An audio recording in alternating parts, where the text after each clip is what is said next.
Hello there, night sky dreamers.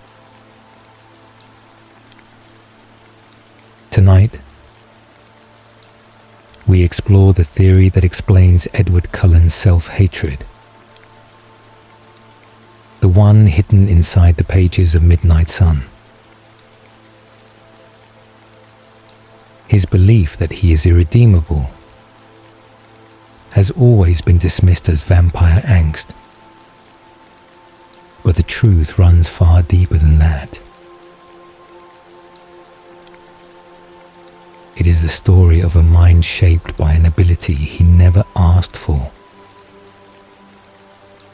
a decade of darkness he cannot undo, and the silence he spent nearly a century without knowing he was searching for. If there's a Twilight story you'd love to fall asleep to next, tell me in the comments. I'd love to create it for you.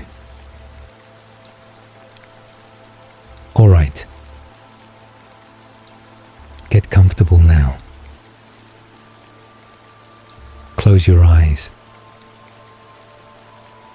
Breathe slowly. And let Edward's story carry you quietly into sleep.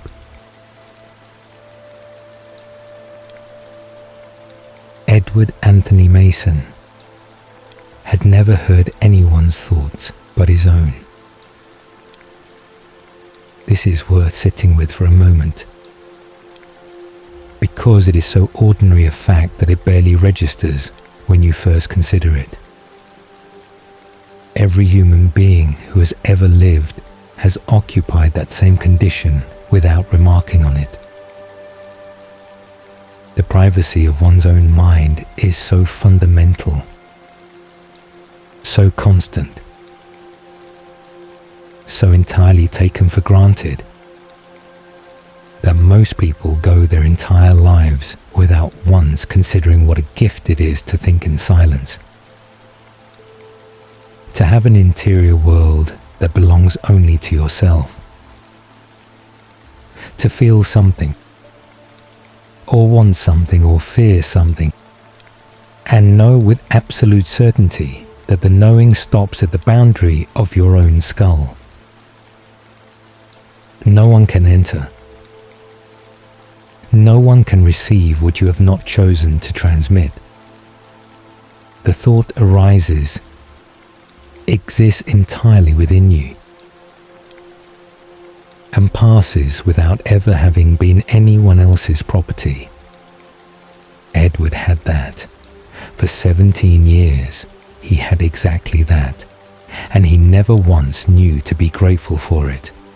He was a careful thinker, by all accounts that survive in his own memory. The son of a lawyer, educated in the classical tradition, trained to examine arguments and find their weaknesses before committing to a position. He had opinions about music that he held with quiet conviction, and opinions about literature that he would defend at length if given the opportunity, and the particular kind of restless intelligence that makes a boy interesting to talk to and occasionally exhausting to live with. He had plans, university, perhaps law, perhaps something less defined, the shape of a future that had not yet resolved itself into certainty, but that glimmered at the edges of his thinking like light through curtains not quite drawn. How he had the interior life of a boy on the edge of becoming a man, full of half-formed ideas and sharp observations and the occasional burst of feeling he was not quite sure what to do with, and the privacy to let all of that exist without anyone else's knowledge or judgment. He was, in other words, entirely himself, a self that belonged only to him, private, intact, the sole occupant of his own consciousness, unaware that this condition was anything other than the permanent and unremarkable nature of being a person in the world. The influenza took almost everything from him in the autumn of 1918, It moved through Chicago with the democratic efficiency of a catastrophe that respects no distinctions of wealth or virtue or youth. And it found the Mason family on the north side and worked through them methodically. His father first, gone within a week of the first symptoms. His death coming so quickly that Edward was already too ill to attend whatever funeral could be arranged. Then Elizabeth Mason, who had spent her last coherent days fighting for her son's survival with the focused desperation of a woman who understood exactly what was at stake and refused to accept it. And finally, Edward himself, burning from the inside in a hospital corridor while the city continued to die around him, his awareness fragmenting into fever-shattered pieces that would survive only as impressions rather than memories. The smell of sickness, his mother's voice, the overwhelming sense that 17 years was not enough, that something was ending before it had properly begun. What Carlyle Cullen gave him in those final hours was not quite life and not quite death, but something that occupied the strange territory between them. A transformation that required 3 days of burning so complete and so total that the word pain becomes inadequate almost immediately upon application. Every cell rewriting itself, every system of the body dismantling and reconstructing according to specifications that had nothing to do with human biology. The venom moved through him like liquid fire following the map of his circulatory system, and Edward lay rigid and silent through all of it, because his body had been taken from him entirely by the process. Nothing left to him but awareness and sensation and the endless, consuming heat. He did not know, in those 3 days of burning, that the fire was not only changing his body. When his eyes opened, the room blazed with candlelight that should have been dim and was instead bright as noon. He could see the grain of the wood in the floorboards in precise and unnecessary detail. He could count the threads in the curtain fabric. He could hear footsteps in the building below, and a conversation taking place on the street outside, and the rustle of Carlyle's clothing as he shifted his weight in the chair by the window, and the creak of that chair under even Carlyle's negligible weight, and beneath all of that, running under everything like a current beneath still water, he could hear something else entirely. Carlyle was thinking about him, not in the vague way one might sense another person's attention. The ambient awareness of being watched or considered from across a room. Edward heard it fully and completely, as clearly as if Carlyle had spoken the words aloud into the space between them. Perhaps more clearly than that, because speech allows for editing and omission, and the strategic selection of what to share and how to share it. Thought allows for none of those things. Thought is what exists before the editing begins, and it was thought that Edward was suddenly and irrevocably receiving. Carlyle's mind opened to Edward in that first moment of his new existence, with a completeness that had no analogue in anything human experience could offer as comparison. What Edward heard was not a sentence or a fragment or a discrete piece of information. It was a full and layered interior experience arriving all at once. The relief that Edward had survived the transformation, the guilt about what survival had required, the hope that this boy might find his way to something bearable, and beneath those surface states, running deeper, the older and more structural grief that had been part of Carlyle for 3 centuries. The solitude, the doubt, the faith that had never fully resolved itself into certainty, but that he had carried forward anyway because it was all he had.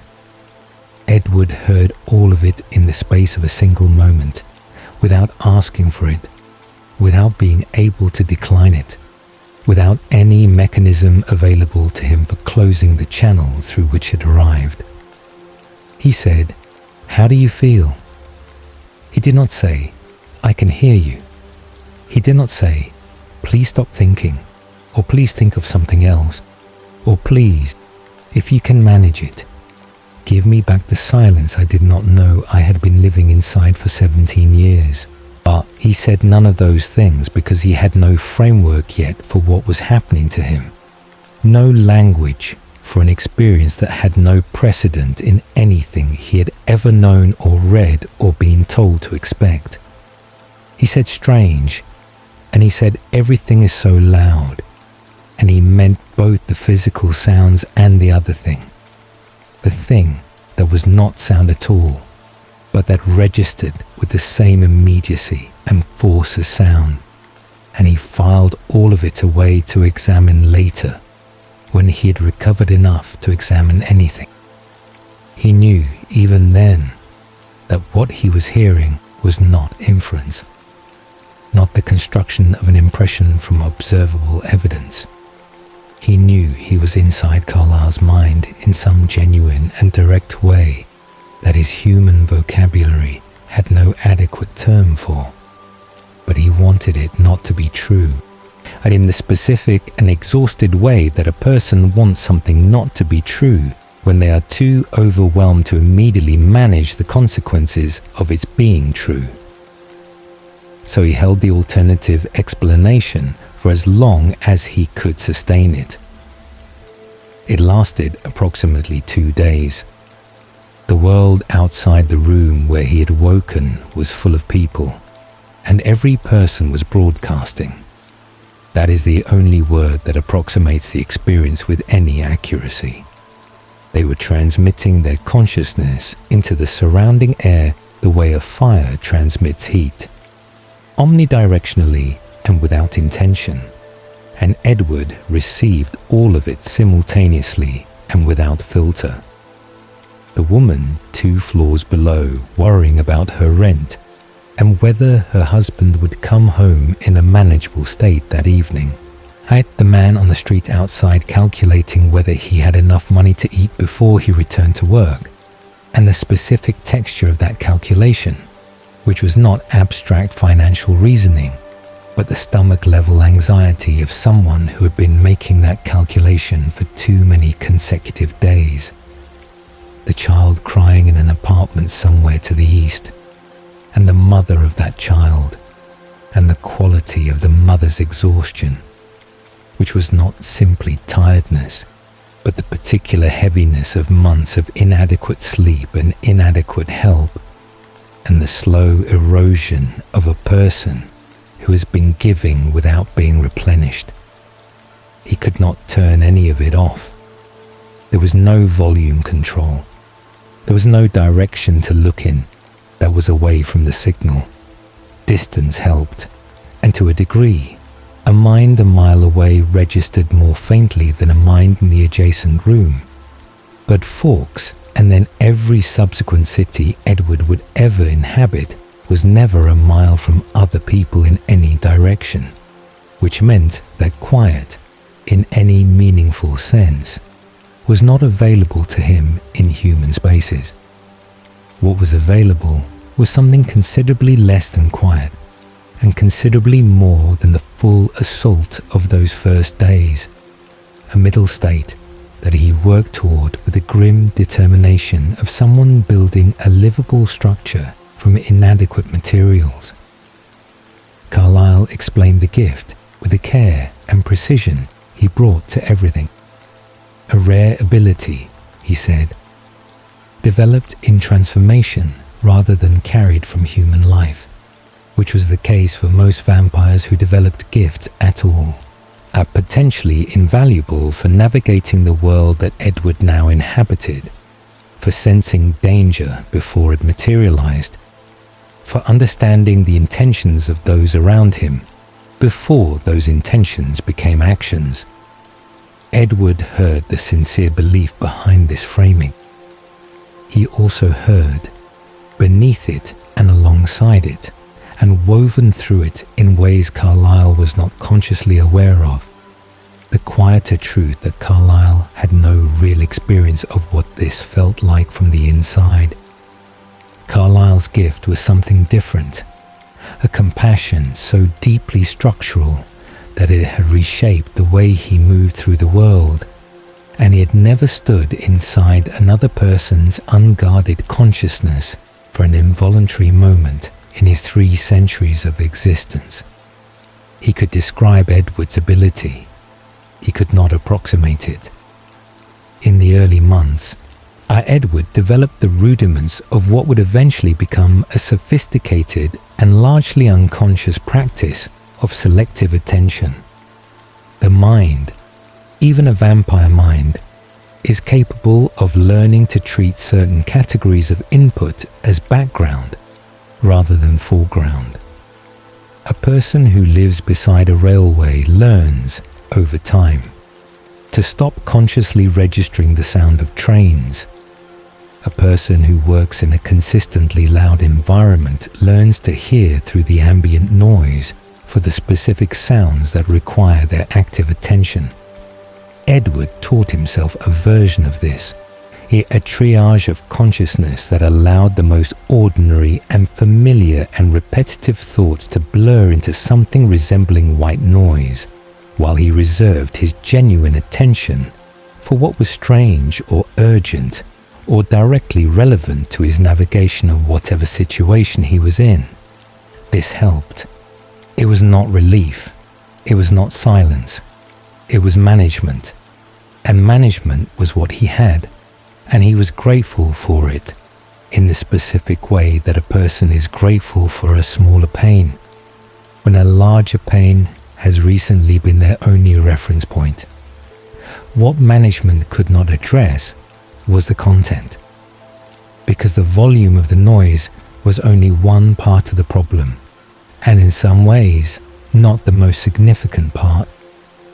The other part was what he was actually receiving, hour after hour and day after day, from the minds of the human beings he moved among, and the range of it, and the way it accumulated across time, not diminishing as familiarity might have been expected to diminish it, but layering, adding itself to what had come before, building into a portrait of human interior life that grew more complex and more difficult to carry with every passing season.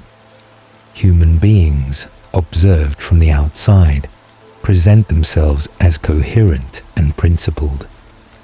They construct public versions of themselves with considerable care, selecting the qualities they most wish to be seen as possessing and arranging them into a presentation that is internally consistent and generally flattering. Edward had grown up among human beings and had largely believed these presentations in the unreflective way that a person who has lived only beside still water believes that all water is still. The performances had seemed, to his human self, essentially continuous with the people performing them. He had assumed that what people showed was roughly what they were. The telepathy dismantled that assumption in the first weeks and never allowed him to reassemble it. Beneath the performances, the minds he listened to were unedited and unruly and thoroughly human in all the ways that word contains both light and shadow. There was kindness in them, genuine and sometimes startling in its depth. There was love and the particular tenderness that attaches to small things. A sleeping child, a familiar song, the smell of something cooking. There was humor and creativity and the quiet satisfaction of a person doing something well. Edward heard all of this and he held on to it, and it mattered. But there was also the rest of it. The jealousies, small and large. The contempts that people harbored behind their smiling faces toward the very people they were smiling at. the gap between the self a person presented and the self that existed in the unguarded space of thought, a gap that was sometimes small and sometimes wide enough to make the performance seem almost like a separate person entirely. There were private cruelties that never became actions, but existed in full vividness in the minds that entertained them. There were resentments nursed over years. There were vanities and cowardices and the specific meanness that arises when a person feels diminished and looks for somewhere to place the feeling. None of this was extraordinary. This was simply human interiority in its unedited form, and any honest account of what human beings are like on the inside would have to include all of it alongside the kindness and the love. But Edward had not been given the honest account gradually, as a person accumulates understanding of human complexity through lived experience and the slow accrual of evidence. He'd been given all of it at once, at full intensity, from the moment his new eyes opened, with no buffer and no preparation, and no ability to step away from it when it became too much. He told Carlyle very little of this. Carlyle's mind was genuinely good in a way that was evident to anyone who spent time listening to it. Its depths containing mostly what its surface suggested, and a rare alignment of interior and exterior that Edward recognized as exceptional precisely because he was spending so much time inside the minds of people for whom no such alignment existed. He did not want to explain to someone who had never experienced the full force of the unfiltered human mind what it was beginning to cost him to receive it continuously and without respite. He learned to hunt in the forests outside the city. He learned to move through human spaces with the performance of normalcy that Carlyle modeled, and that Edward understood even then would be the work of every day for as long as he existed. He found, in the forest miles from any settlement, a version of quiet that was not silence, but was simpler. Animal minds registering in his consciousness as sensation and impulse rather than the dense and narratively complex brooks of human thought, and the simplicity of it feeling, in those early years, like something close to grace. He was 17 years old, frozen at the edge of manhood, his human future erased by a disease that had moved through Chicago without caring what it took. He'd been given an ability that no one had asked him whether he wanted, and he had no way of knowing yet how many years he would spend inside the minds of other people before he found, in a rainy town in the Pacific Northwest, the one mind in the world that would not open to him at all. He did not know to look forward to that silence. He did not know yet how desperately he would come to need it. The 1920s arrived with a particular kind of noise, not the noise of the decade itself, though that was considerable. The jazz spilling out of clubs onto rain-wet streets, the automobile horns competing with the voices of vendors, and the general clamor of a civilization that had survived a catastrophic war and a catastrophic plague, and had decided, with remarkable collective speed, to be loud about its survival. That noise Edward could filter with a practiced ease he had been developing since his first bewildering days in the room where Carlyle had watched him wake. Physical sound, however overwhelming in its new amplified form, was manageable.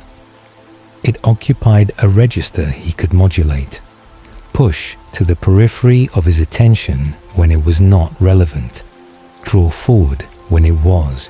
How he had learned this the way a person learns any difficult skill, through repetition and failure, and the gradual development of a technique that worked well enough to be functional even when it was not quite enough to be comfortable. The noise he could not filter was the other kind. Edward and Carlyle began moving through human society in earnest during those years, relocating from the relative isolation of their first shared existence into cities where Carlyle could practice medicine and Edward could attempt the ongoing and never completed project of learning to inhabit a world he no longer belonged to, as something that was no longer human but was required for practical and survival-oriented reasons to appear as though it was. They lived in a succession of places across the northeastern states, I'd spending a handful of years in each before the absence of aging made continued residence inadvisable, before the neighbors began to look at them with a particular kind of puzzlement that was the precursor to the kind of questions they could not answer honestly. Rochester first, then Portsmouth, then a quiet stretch of years in a small city in upstate New York, where the winters were long and grey, and the population was dense enough to require constant vigilance, but sparse enough that the vigilance felt manageable on most days. In each of these places, in each of these communities, Edward encountered the full range of what human consciousness actually contained when no one was performing for an audience. He had known, intellectually and from first exposure, that the minds around him were complicated.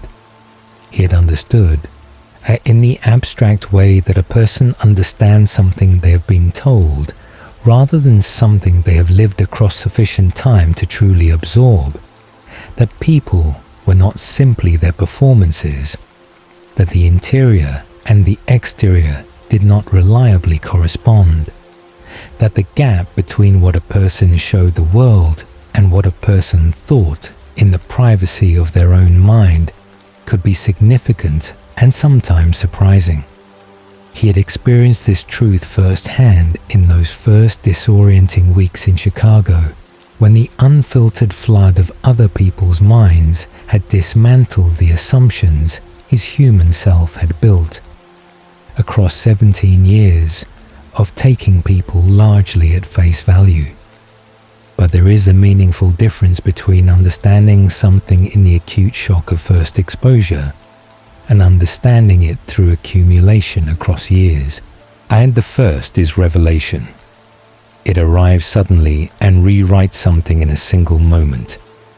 The second is a different and in some ways more insidious process.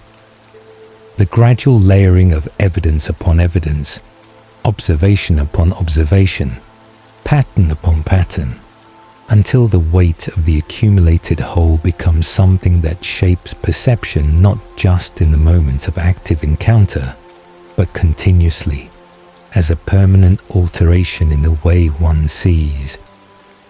It was the accumulation that began in those years of moving through cities and communities and the ordinary rhythms of human social life to do something more lasting and more difficult to Edward than the initial shock of his ability's arrival had done.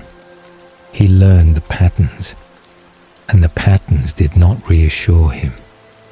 Human thought are observed across enough time and across enough different minds in enough different circumstances, reveals its recurring structures with a clarity that no amount of individual variation can fully obscure.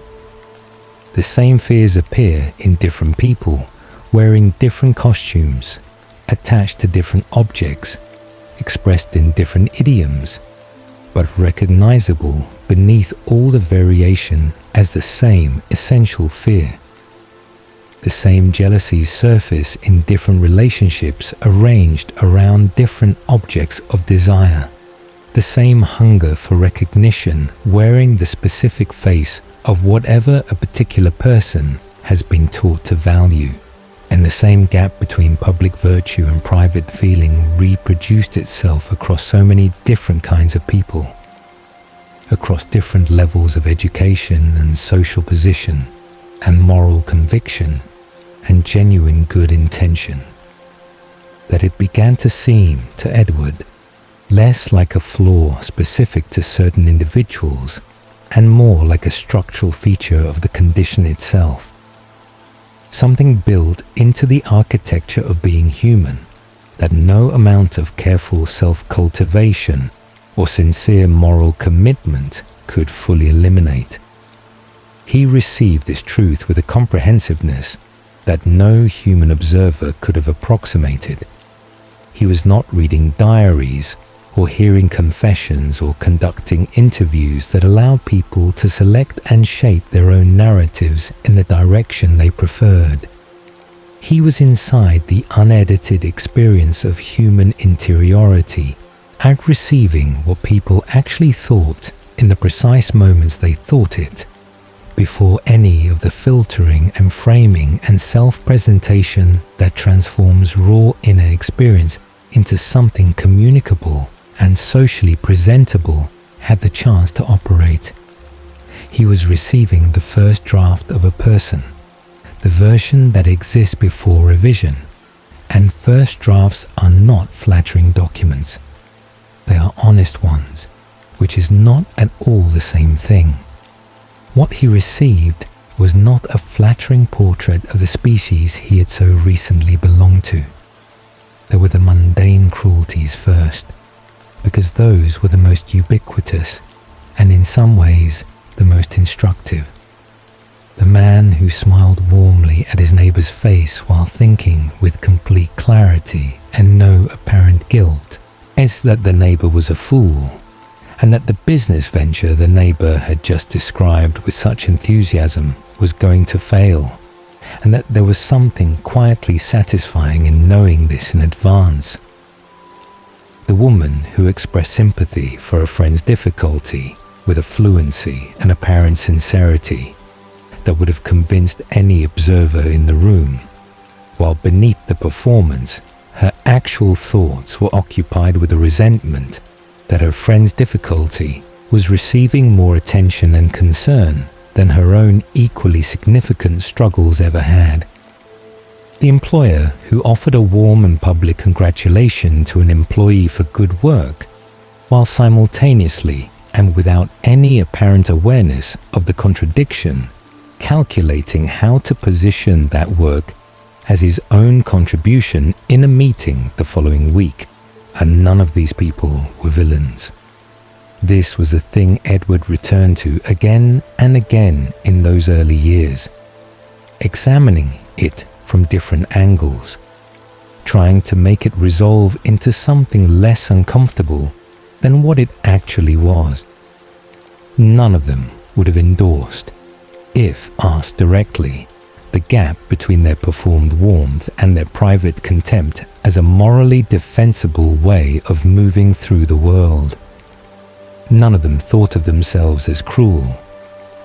The cruelties existed in their minds without ever rising to the level of conscious acknowledgement, operating in the space below the self-image where things can be felt and entertained and even enjoyed without ever being examined or owned. The gap existed, was maintained without deliberate intention, and was in most cases entirely invisible to the person it belonged to. Edward could not grant them that invisibility. He saw the gap every single time, in every person, without exception, and without the possibility of looking away. Beyond the mundane cruelties were darker materials, and Edward encountered these too, with the inevitability of a person who walks through a city long enough to eventually walk through all of its neighborhoods, including the ones they would have strongly preferred to avoid. He heard violent fantasies from people who would never act on them, which was disturbing in its own particular way, not because he believed the fantasies would become actions, but because of the vividness with which they were entertained, and the detail and the relish and the imaginative investment with which certain minds constructed and inhabited scenarios of dominance and harm even in people whose outward behavior was entirely ordinary and sometimes genuinely admirable. He heard the specific texture of hatred in its resting state, which was not the hot and dramatic thing it appeared to be from the outside, not the explosive eruption of visible fury, but was often something cold and patient and remarkably comfortable in his host, worn like a familiar garment rather than burning like an active fire, requiring no particular maintenance to persist. He heard the private contempts that people nurse for years toward family members they would never openly confront. He heard the specific quality of a person's thoughts about someone they were actively betraying, as the elaborate internal justifications, the selective memory that rearranged events to make the betrayal comprehensible and even reasonable from the inside. He heard the fears, numerous and various, and often almost entirely unrelated to the things the people carrying them would have identified as the source of their anxiety if asked. And he heard the desires, layered in ways that the people who had them were not always aware of. The acceptable version sitting on the surface and the less acceptable version directly beneath it, and sometimes a third version beneath that, which the person had never in their lives fully acknowledged, even in the privacy of their own conscious thought. He received all of this without having asked for it, without any mechanism for refusing it, without, and this was the specific and unrelenting cruelty of the ability, being able to forget any of it afterward. A human observer, encountering evidence of human darkness through the ordinary means available to human observers, retains the ability to process what they have seen from outside and in time. Distance helps enormously with this. The fact of being a witness rather than a direct recipient, of standing outside the experience rather than inside it, creates the conditions for perspective. You can remind yourself that people are complicated, that darkness is one part of a larger and more varied whole, that the same people who think cruel thoughts also perform genuine kindnesses, and that a fair account of what human beings are must include both. You can, in time, arrive at something like equanimity about the full range of what people contain. Edward had no distance. He was not a witness. He was a recipient, positioned inside the unguarded experience at the moment of its occurrence, receiving it with an immediacy and a completeness that left no space for the kind of perspective that distance would have permitted. The darkness did not arrive as information about someone else. It arrived with the force and the intimacy of something happening to him directly. And it arrived without pause, without interval, across years and then across decades, adding itself continuously to everything he had already received. The compounding effect of this built so gradually that Edward did not fully recognize it while it was occurring, in the way that erosion is invisible in any single moment, and only becomes apparent when you look at a landscape that has been quietly, continuously reshaped over time.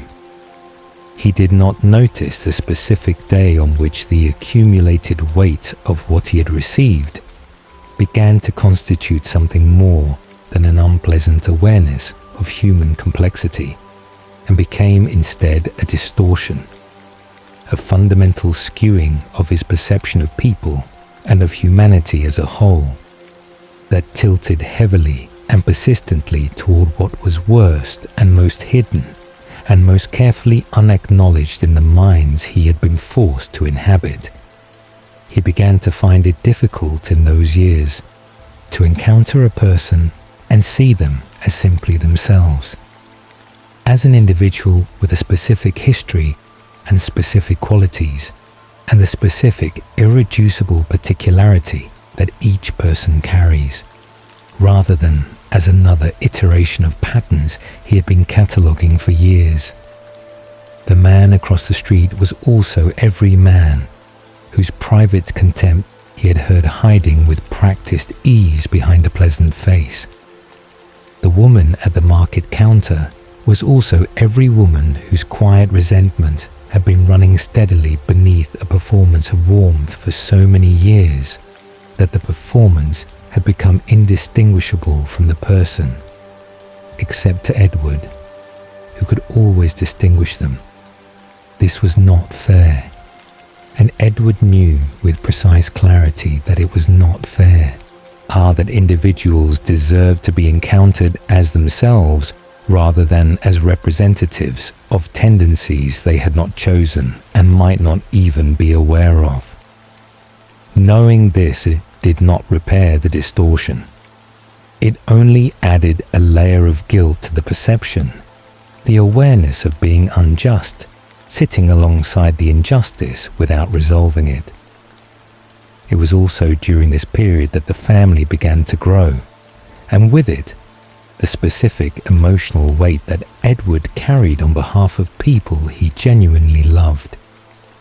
Esme arrived first, the woman Carlyle had known briefly in another life, encountered again at the base of a cliff in circumstances that made it impossible for him to simply walk away.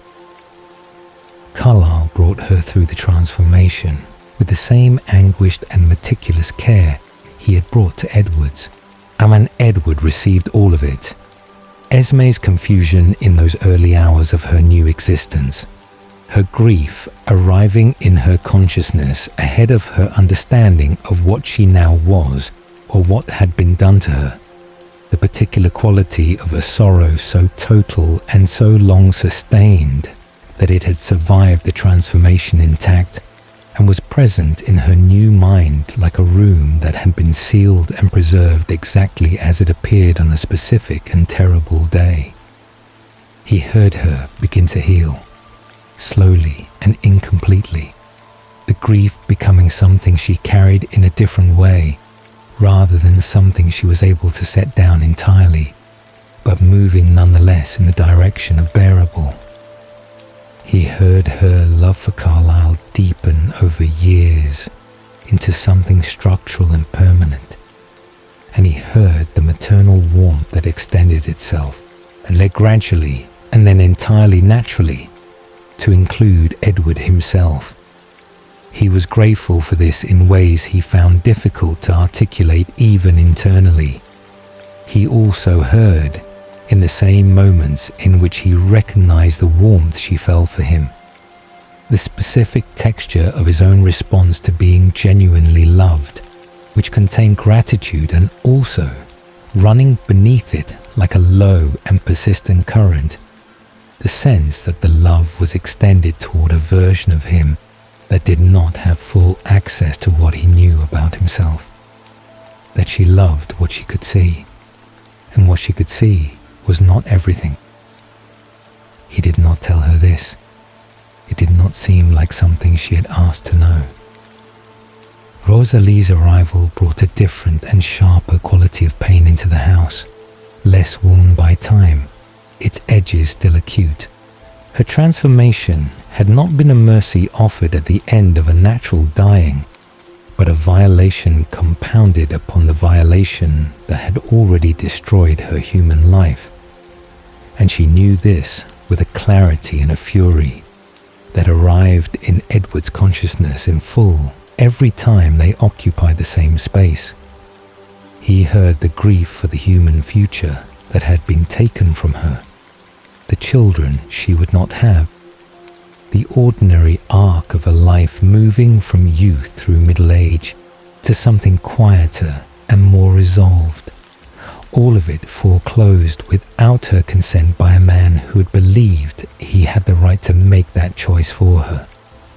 He heard the anger, which was vast and entirely legitimate, and directed outward at a world that had catastrophically failed her, and sometimes because anger needs somewhere immediate to land, hied sideways at the people around her who had not failed her, but who were present when the need for somewhere to direct it arose.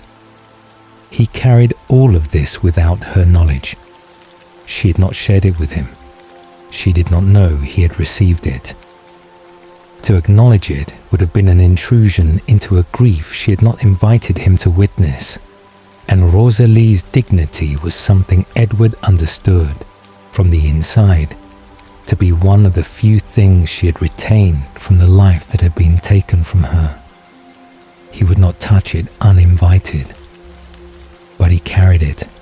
He carried Esme's surviving sorrow and Rosalie's fury, and the decade of accumulated human interiority he had been receiving since his first hours in 1918, and the portrait that all of this had been quietly assembling inside him across the years was not balanced or generous or arrived at through fair witnessing. It was weighted as a portrait assembled from unfiltered access to human interiority across decades without respite will inevitably be weighted toward the darkness that is louder and more persistent than the quieter transmissions of ordinary goodness, even when the ordinary goodness is genuinely present and genuinely frequent. He could see people's kindness. He could hear it. He knew it was real. But he had been living inside humanity's unguarded interior for long enough that what he believed about people, at the level where belief operates beneath conscious articulation, had been shaped more profoundly by what was darkest and most hidden than by what was most generous and most sincere. The darkness had arrived with more force. It had registered with more immediacy. It had persisted in him longer and returned to his attention more readily than the kindness had, and he was beginning to apply the same logic to himself.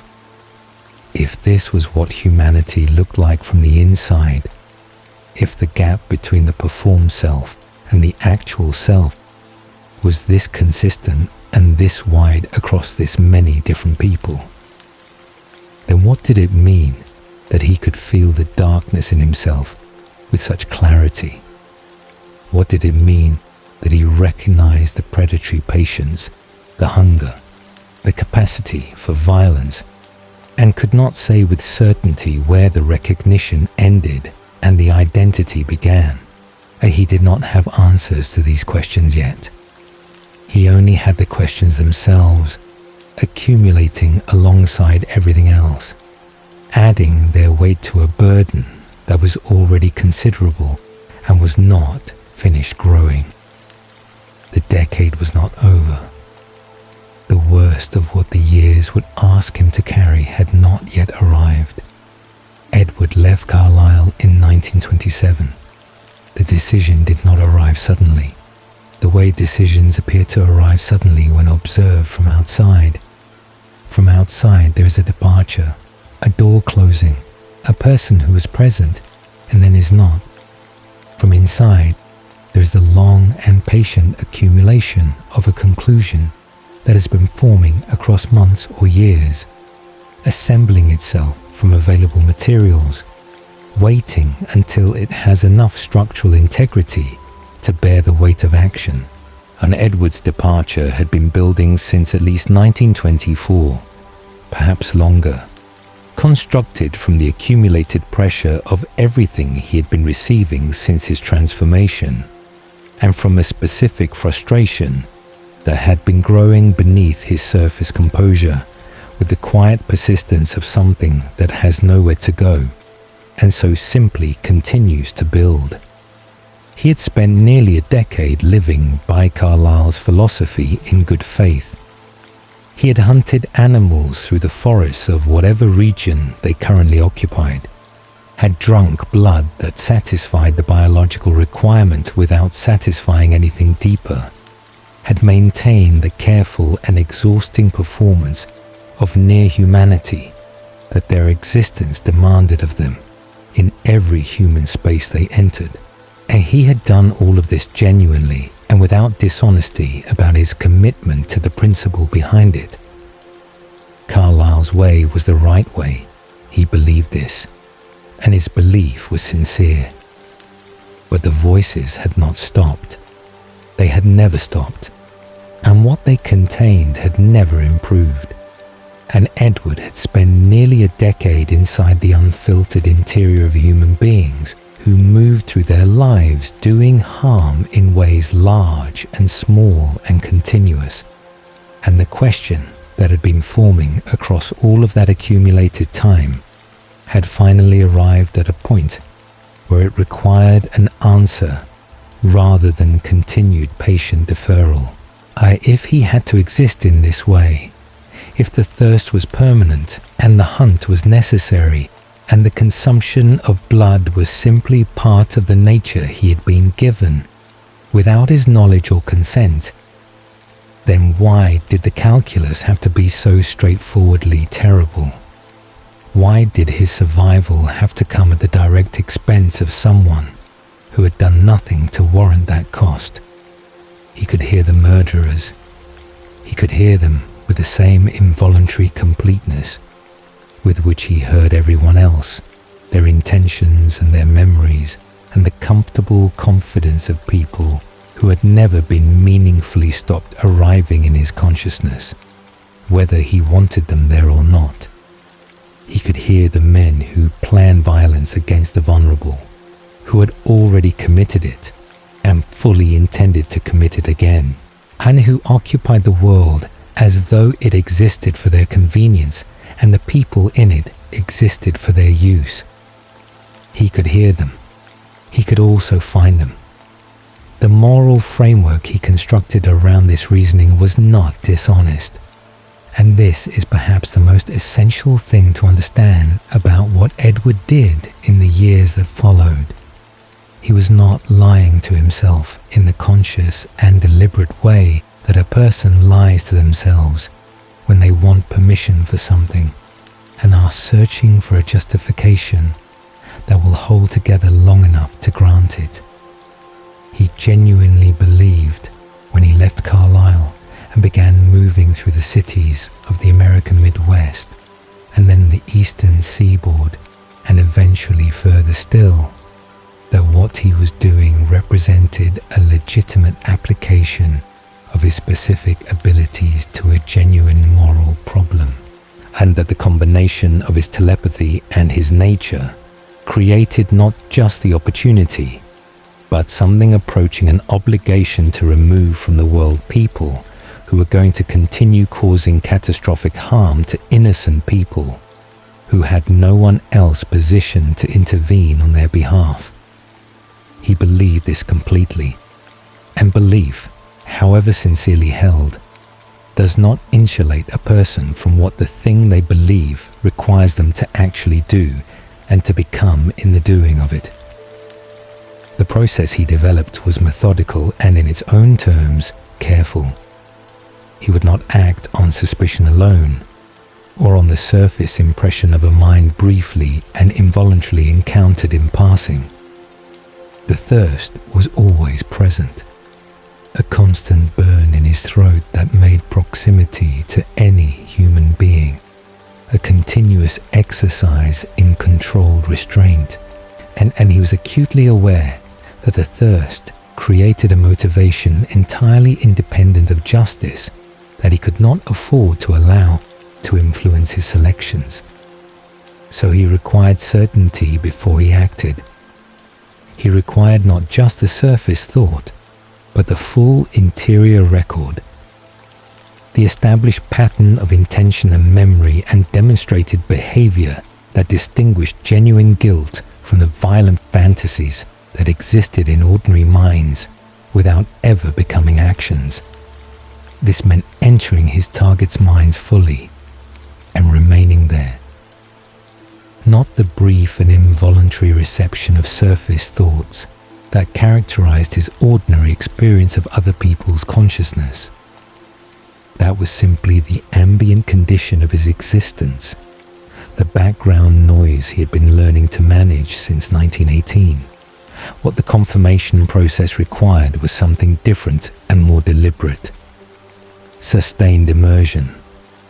Holding his focused attention inside a specific mind long enough to read not just what the person was thinking in the present moment, but what they remembered with clarity, what they had done with intention, what they planned to do next, what they were fully capable of and had already demonstrated through the specific evidence of their own recollected experience that they were willing to carry through without hesitation or remorse. He told himself this was due diligence, the minimum standard of care required before acting on a judgment as permanent and irreversible as the one he was making about another person's life. What it actually was, in ways that took him considerably longer to recognize than it should have. It was something more complicated and more costly than due diligence had ever been designed to accommodate. To read a murderer's memory of the act they have committed is not to receive information about that act in the way that reading a legal document or hearing a witness account delivers information about it. It is not mediated by language or shaped by the conventions of narrative or filtered through the perspective of someone who was present as an observer rather than a participant. The memory arrives as the person who holds it experiences it, from the inside, in the first person, with all of the attendant sensation and emotion and physical detail, and most disturbingly, with the internal logic that made the act feel coherent and even necessary from within the perspective of the person committing it. Edward did not simply learn what his targets had done in the way that a detective learns what a suspect has done. He experienced what they had done from their point of view, with their reasoning fully operational around him, feeling the specific quality of what the act had felt like to them in the moment of its occurrence and in the moments of memory and recollection that followed. He did this as a matter of deliberate routine for years. The first several months, he managed the experience with the same practice compartmentalization he had been applying to difficult received content since the earliest days of his vampire existence. He received what he needed to receive, confirmed what required confirmation, acted on what he had confirmed and moved on. He told himself that what he experienced in those moments of immersion was not his experience but theirs, that the boundary between his consciousness and the consciousness he was reading remained intact and meaningful even at the moments of deepest contact, that he could witness the darkness from close range without being altered by it in any structural way. He was a reader, not a participant. The text did not change the reader simply by being read. This distinction held for a shorter period of time than he would have preferred. The boundary he had relied upon, the conceptual separation between himself as the reader and the mind he was reading as something discrete and external to him, was not as stable as the metaphor suggested, because consciousness is not a book and does not remain inert and separate while another consciousness moves through it. The immersion was real immersion. The contact was real contact.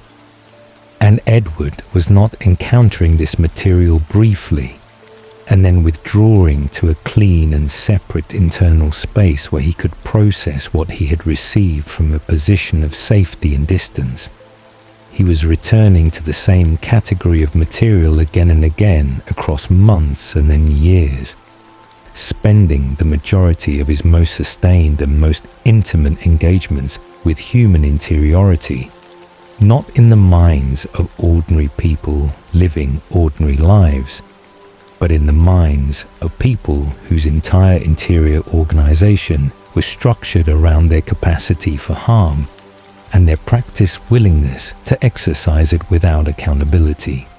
The blood complicated everything further. Human blood was what he had been denying himself since 1918, and the satisfaction it provided was so complete and so different in kind from what animal blood offered that the comparison was almost meaningless. It did not simply address the thirst.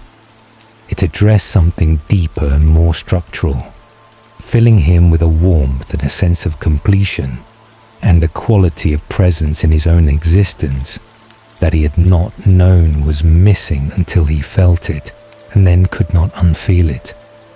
The satisfaction made it easier to be in the world. It made the voices more manageable, the constant reception of other people's interiority less overwhelming, the performance of functional composure less effortful. It also made him significantly less inclined to examine what he was doing and what it was costing him with the rigor and honesty that the situation required. He was compromised as a fair witness to his own experience by the degree to which his experience was rewarding him. And he knew this, in the distant and not quite operational way, that a person knows something they are not yet ready to act on. The blurring began in the margins of his self-awareness and progressed inward with a patience and consistency that should have been more alarming than it was. He began to notice, during the sustained periods of immersive reading that preceded each kill, that the qualities he was encountering in his target's minds were not entirely unfamiliar. The predatory patience, the capacity to observe a chosen person across time and to follow without being seen, to wait for the conditions that made action viable and consequence manageable. He recognized this.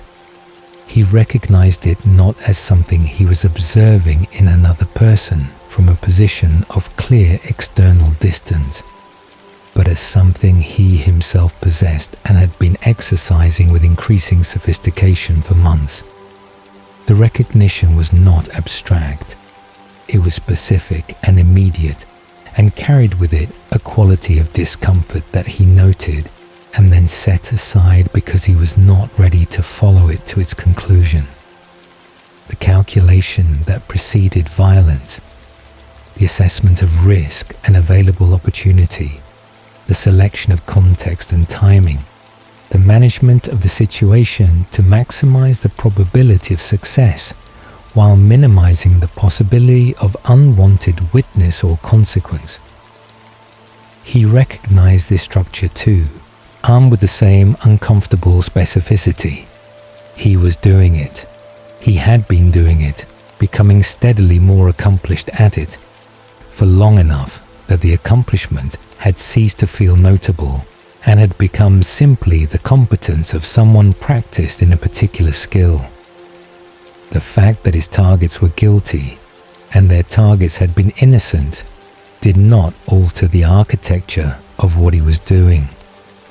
Approached from close enough range, from inside the actual experience of the predatory process rather than from the theoretical position of its moral justification, the structure looked remarkably similar regardless of who was designated as prey.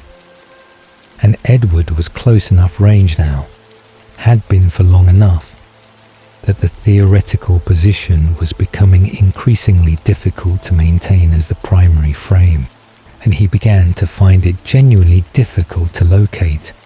With the precision he required for his own internal accounting, the boundary between understanding a thing from the inside and being it.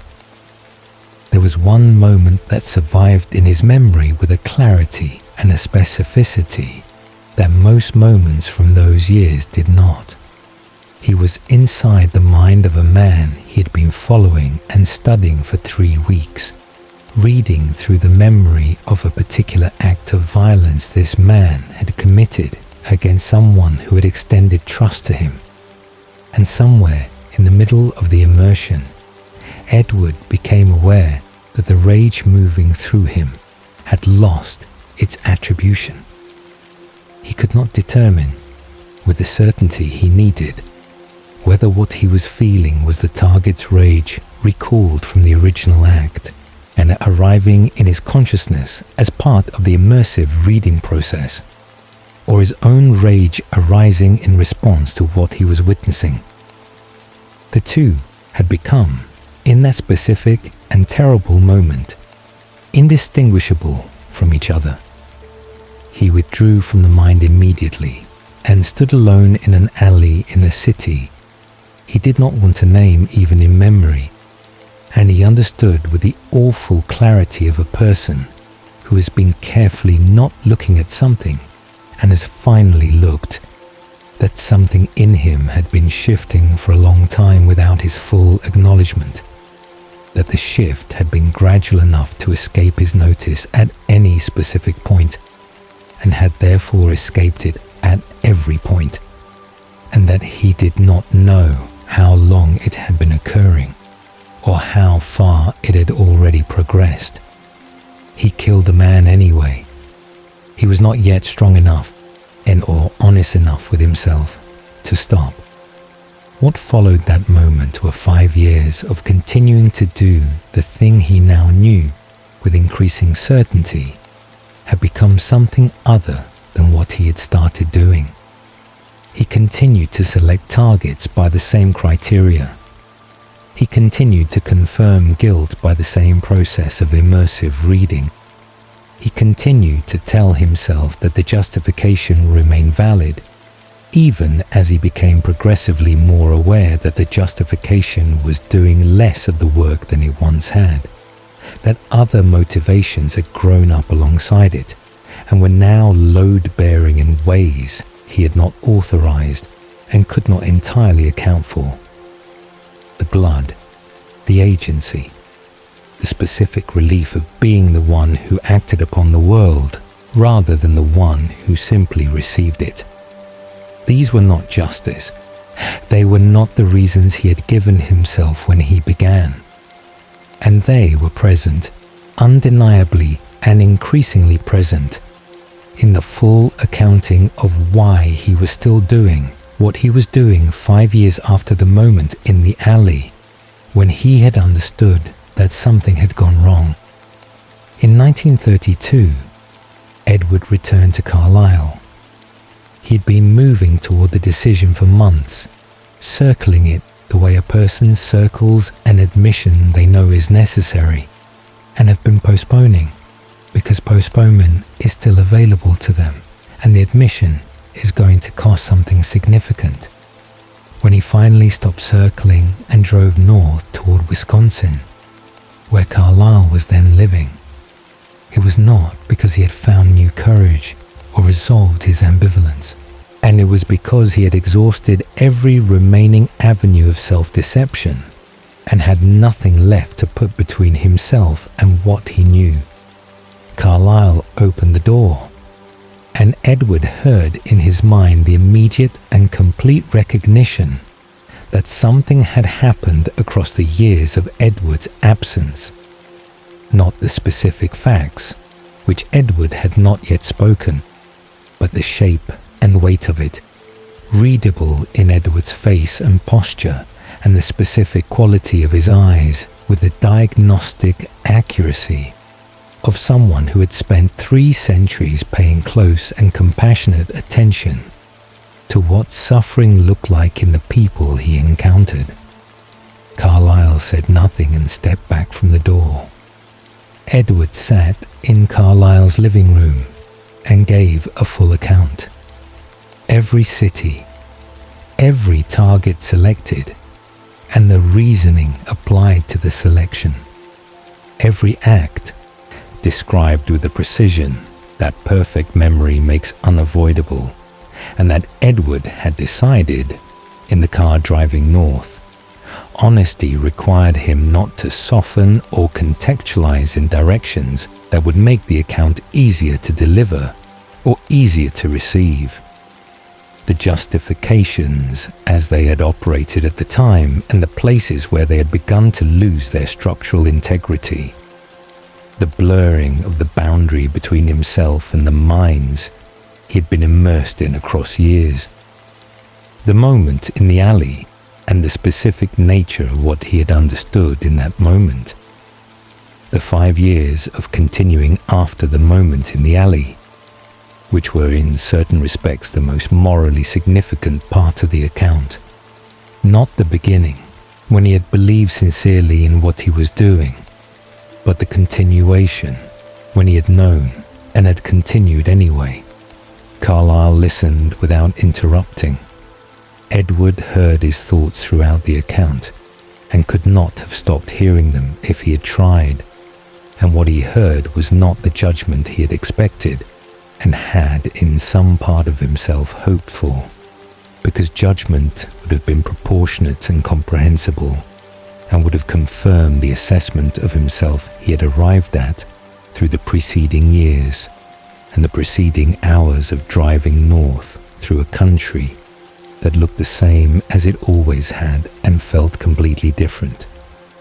What he heard instead was grief, clean and uncomplicated and entirely without contempt, without the particular satisfaction that sometimes attends the confirmation of a long-held suspicion, without any of the darker components that Edward would have understood and accepted as reasonable, a just sorrow for what Edward had endured and what he had done, and the long distance between the two, that Edward was only now, at this very late hour, beginning to be able to examine with anything approaching honesty. And beneath the grief, unchanged and unqualified and present with the same structural consistency it had occupied in Carlyle's mind since the first night of Edward's existence, there was love. Edward had expected the love to have conditions he had not previously identified, had expected, at some level he had not examined directly, that the full and unedited account of what he had done and what he had become in the doing of it would constitute the specific thing that finally and reasonably and justifiably withdrew it. The love did not withdraw. It remained exactly where it had always been, and occupying exactly the same amount of space in Carlyle's interior, extended toward Edward with exactly the same quality and the same completeness as it had been extended on the first night, when Edward had been a terrified and bewildered boy waking to an existence he had not asked for and could not yet comprehend. This was, in his own particular and difficult way, significantly harder to receive than judgment would have been. Judgment would have confirmed what Edward believed about himself.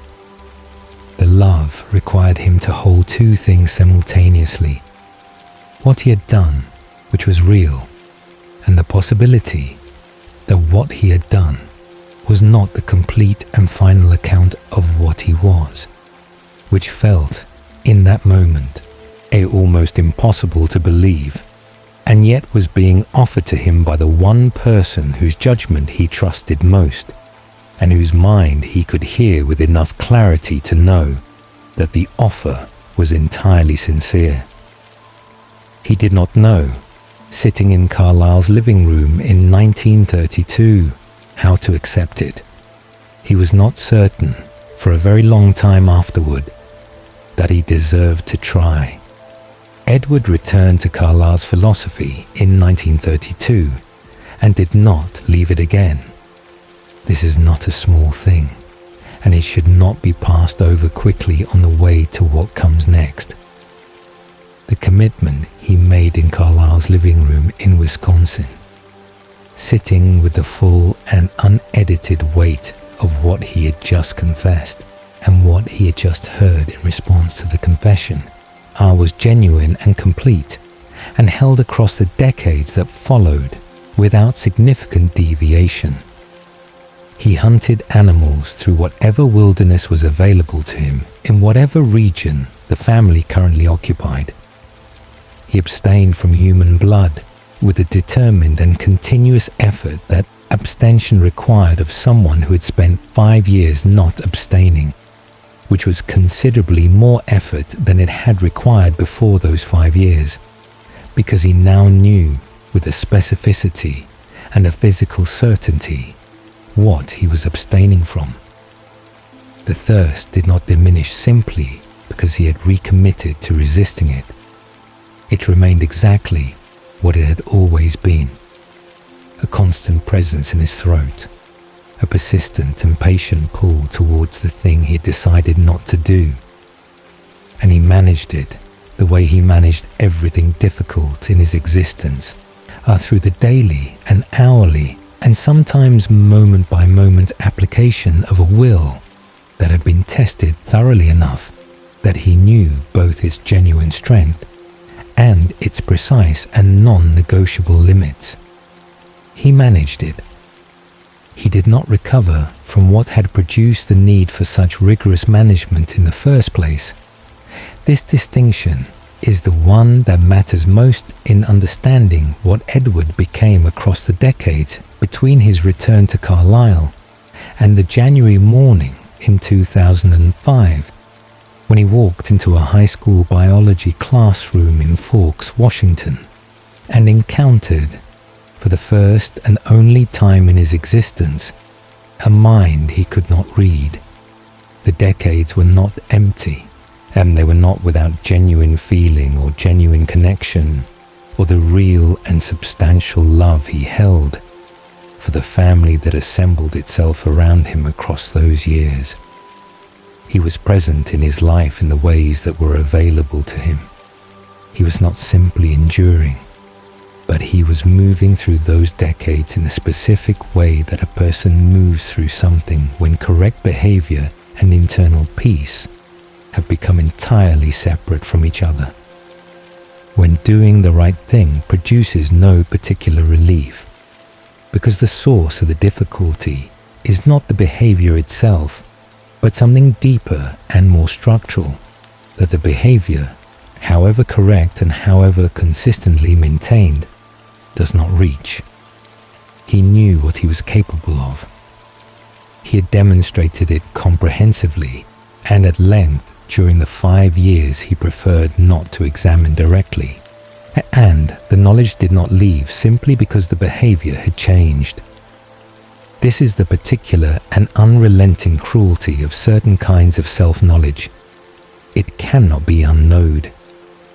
It does not soften at its edges with time the way that other memories might soften. It does not become less specific or less available with the accumulation of subsequent experience that contradicts it. A person who has seen what they are able to do, who has felt from the inside what it is like to do it, and to continue doing it past every reasonable point of justification, carries that knowledge forward into every subsequent moment with the same clarity and the same force with which it first arrived.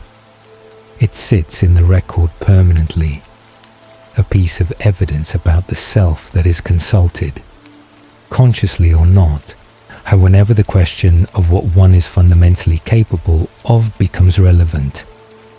For Edward, the question was always relevant. The thirst made it so in a way that could not be set aside or reasoned around or temporarily suspended.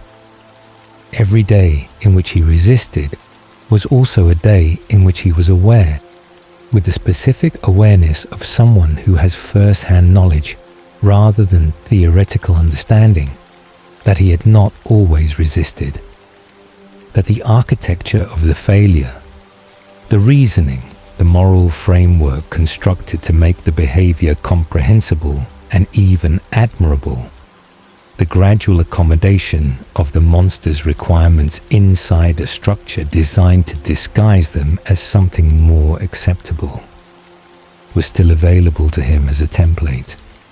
He could, theoretically, construct that framework again. He knew how it was built, and he had built it once with considerable care, and had lived inside it for years before it finally became impossible to maintain. He was not going to build it again. But knowing he could was not the same as not knowing, and not knowing would have been easier to live with. It would have permitted a kind of settled confidence in his own goodness that the knowledge simply would not allow. He could behave well. He could not feel certain that his behavior was continuous with his nature, rather than in opposition to it, and the uncertainty was not something that the behavior, however sustained, could resolve. The family grew across the following years, and each addition to it brought their own history and their own specific gravity into the shared interior space that Edward inhabited with his ability continuously operational. Emmett arrived in the middle part of the 1930s, carried out of a mountainside forest by Rosalie after an encounter with a bear had left him in a condition that offered no viable human options. Rosalie had seen something in his face that she could not turn away from, some quality of spirit that registered as worth preserving even at the cost of everything preservation would require. And she had carried him to Carlisle, and Carlisle had transformed him at her request with the same careful grief that attended every transformation he performed.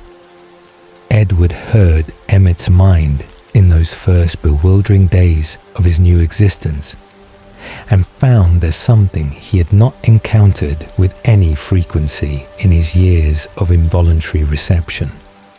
A consciousness that was genuinely and structurally continuous with itself, not uncomplicated in the sense of being limited or ungenerous in its understanding.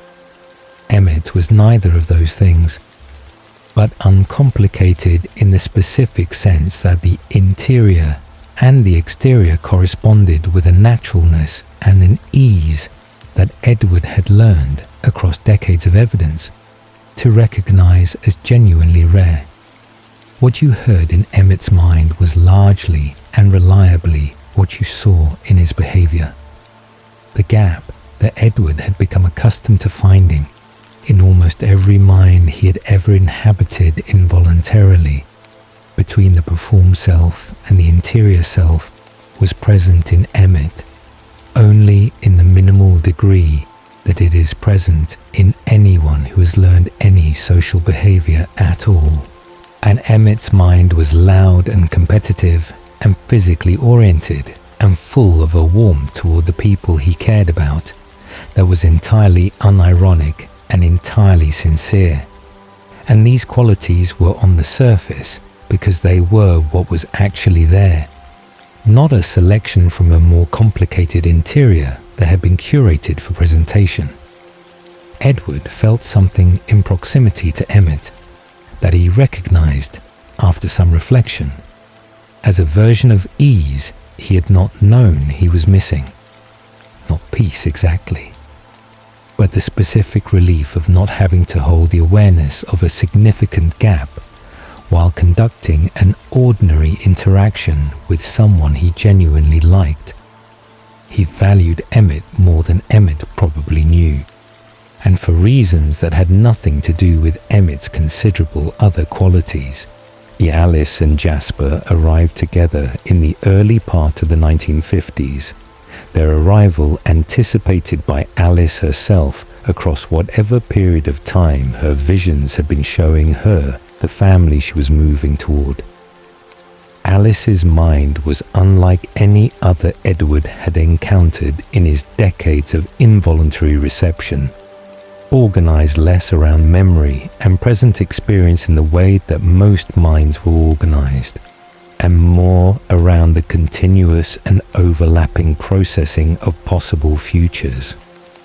Images and probabilities and branching consequences of decisions not yet made, running through her consciousness in a perpetual and layered stream, that made her interior experience resemble nothing so much as a room in which many possible versions of the immediate future were being projected simultaneously on every available surface. Reading Alice's mind required a different kind of attention than reading anyone else's, because the content was inherently provisional and inherently multiple in ways that made the extraction of specific information more difficult than it was with minds organized around the present moment. But what Edward found in the deeper and more settled layers of her consciousness, beneath the constant flicker of future processing, was a clarity and a warmth and a quality of fundamental goodness that he recognized immediately as genuine rather than performed.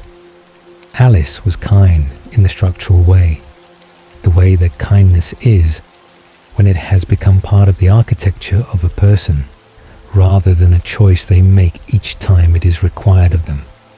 She was also, Edward discovered, already thinking about him, had been thinking about him, in the specific and detailed way that her gift permitted, long before they met, and knew things about his future that she offered to him selectively and with evident care about what he was ready to receive.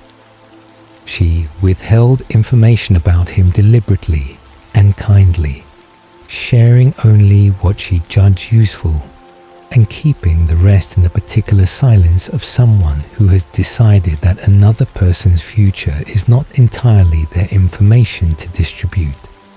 Edward heard the keeping as clearly as he heard the sharing, because he heard everything, and the courtesy implicit in the deliberate withholding moved him in ways he found difficult to fully articulate even internally.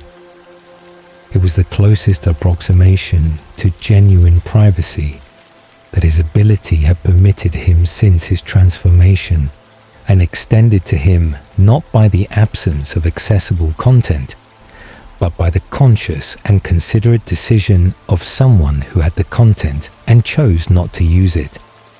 He received it with a gratitude that deepened across the years of their acquaintance into something foundational.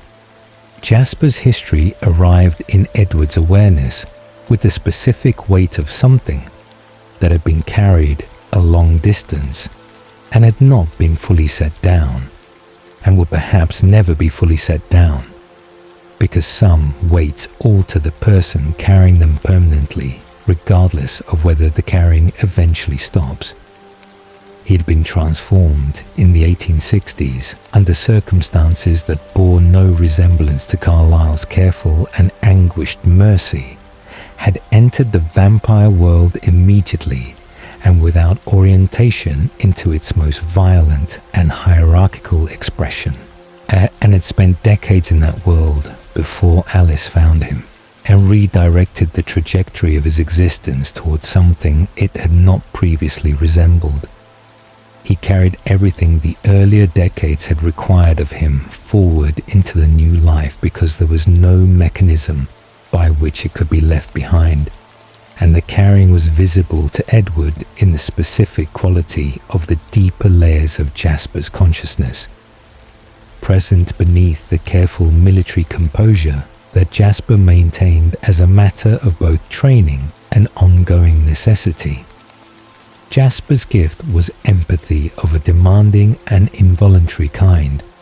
He received the emotional states of those around him as though they were his own experience rather than someone else's, which meant that in any room containing more than one other person, he was simultaneously processing what everyone in the room was feeling, without the ability to decline any of it, or direct his attention selectively away from what was most difficult to receive. Edward recognized the structure of that experience immediately and from the inside, because the mechanism was different.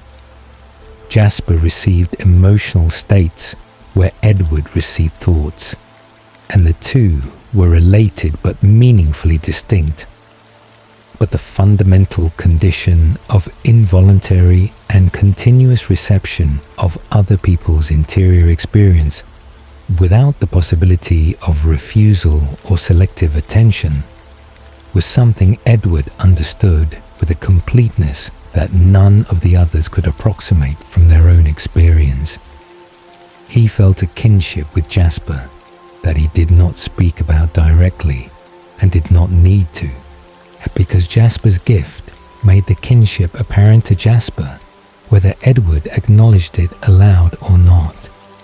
They understood each other in the specific way that people understand each other, when they share a condition that cannot be fully explained to those who do not have it, and the understanding was quiet and mutual and did not require articulation to be real. Jasper's history also gave Edward something he returned to at intervals across the following years, examining it from different angles without ever fully resolving what it meant for his own internal accounting. Jasper had done things during the decades before Alice that were, by any honest measure, significantly more extensive in their harm than what Edward had done during 5 years of vigilante hunting in the American cities of the 20s and 30s. The duration was different, and the scale was different.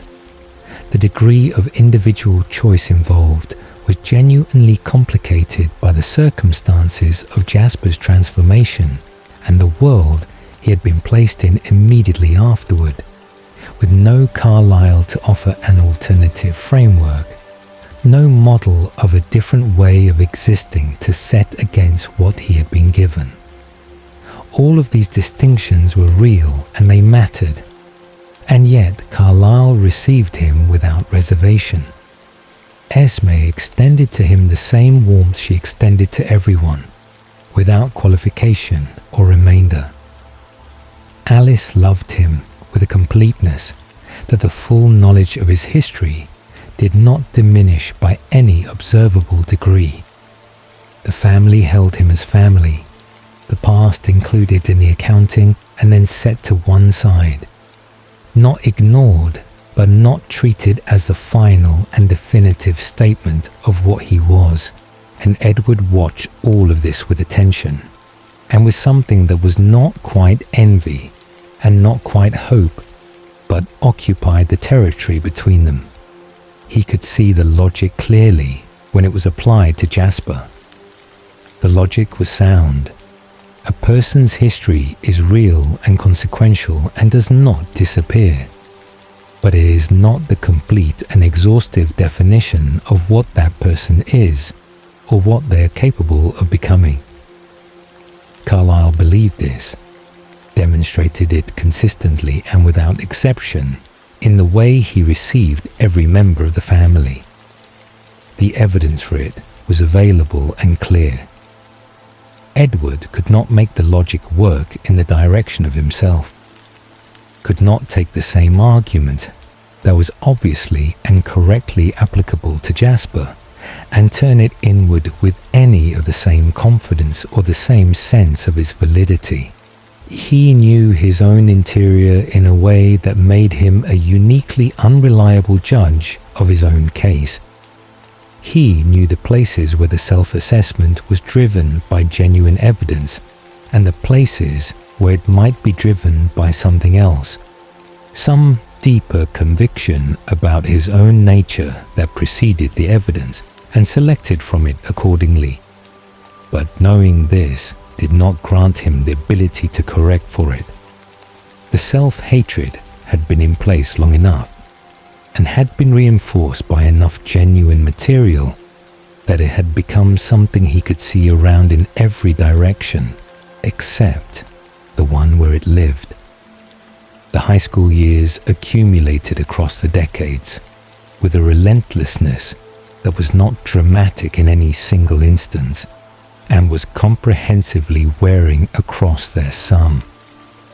The Cullens attended school after school, cycling through the same material in different buildings in different towns, producing the same careful performance of ordinary teenage life in each new location before the failure to visibly age made continued residence untenable and relocation necessary.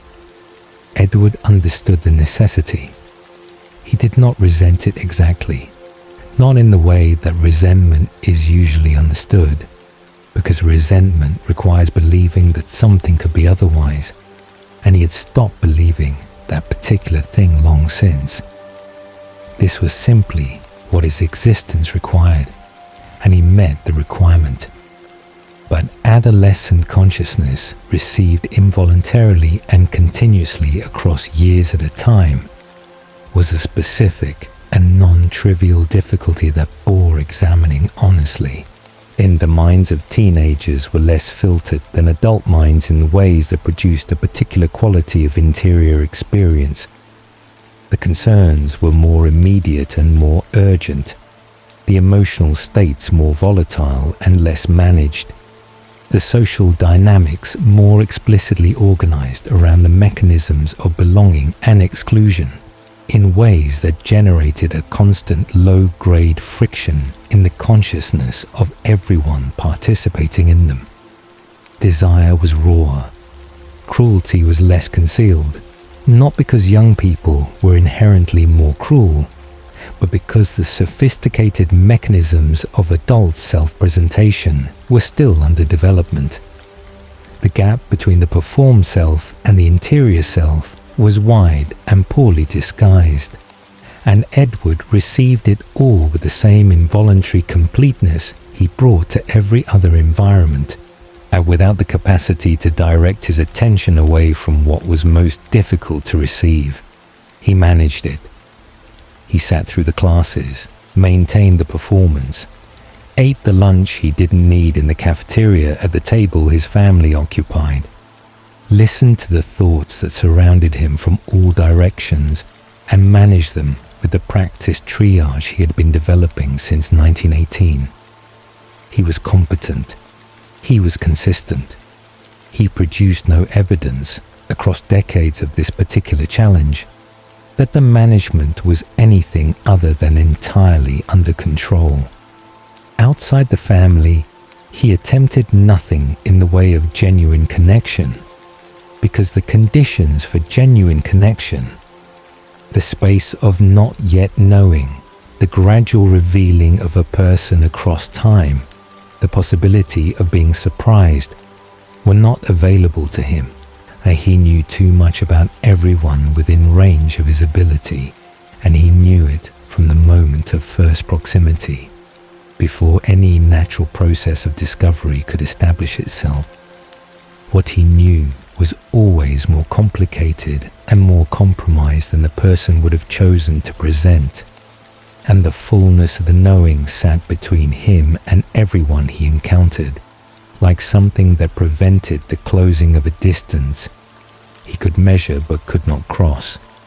By 2004, Edward had been existing in this specific way, correct in his behavior, hollow in his interior, loved genuinely, and unable to receive that love as evidence of anything reliable about himself. For over 7 decades, the hollowness had become his baseline. The absence of peace had become indistinguishable from his ordinary condition, not because peace was something he had stopped wanting, but because he had stopped experiencing the wanting as distinct from simply being who he was. He had not found silence in 70 years of looking. He had not, without fully acknowledging the moment when this had happened, stopped looking so much as stopped believing that looking would produce anything different than it always had. He was wrong about this, but he did not know it yet.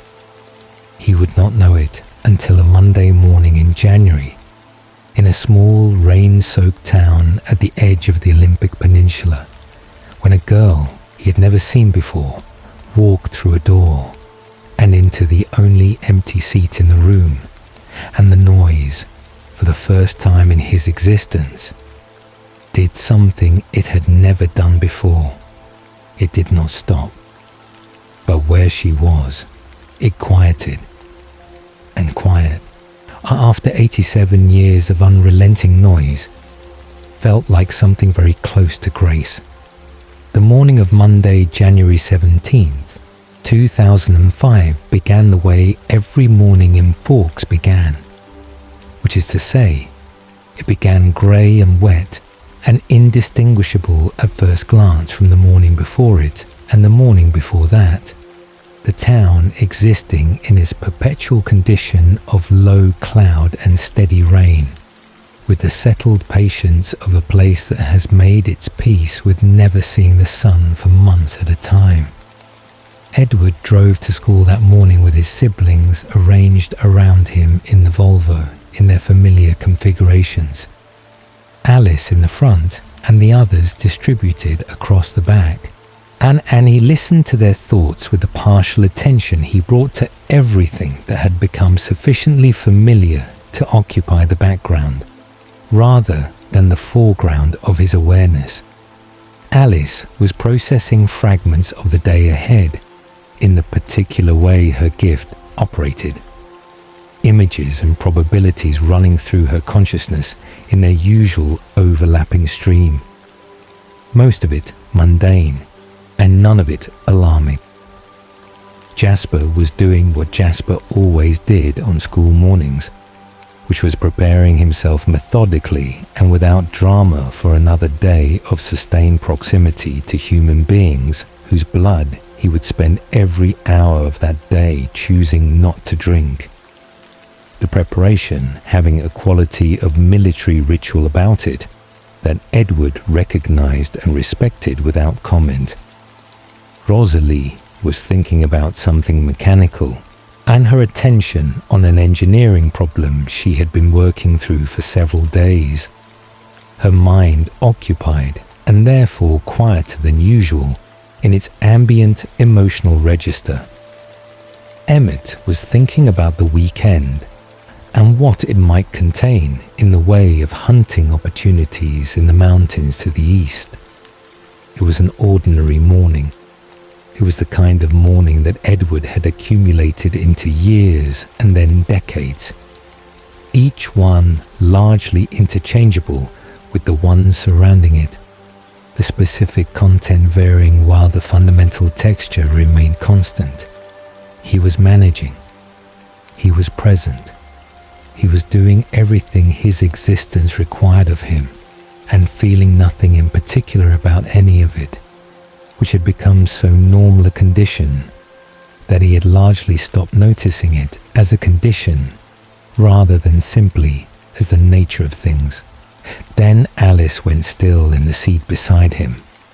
It was not a dramatic stillness.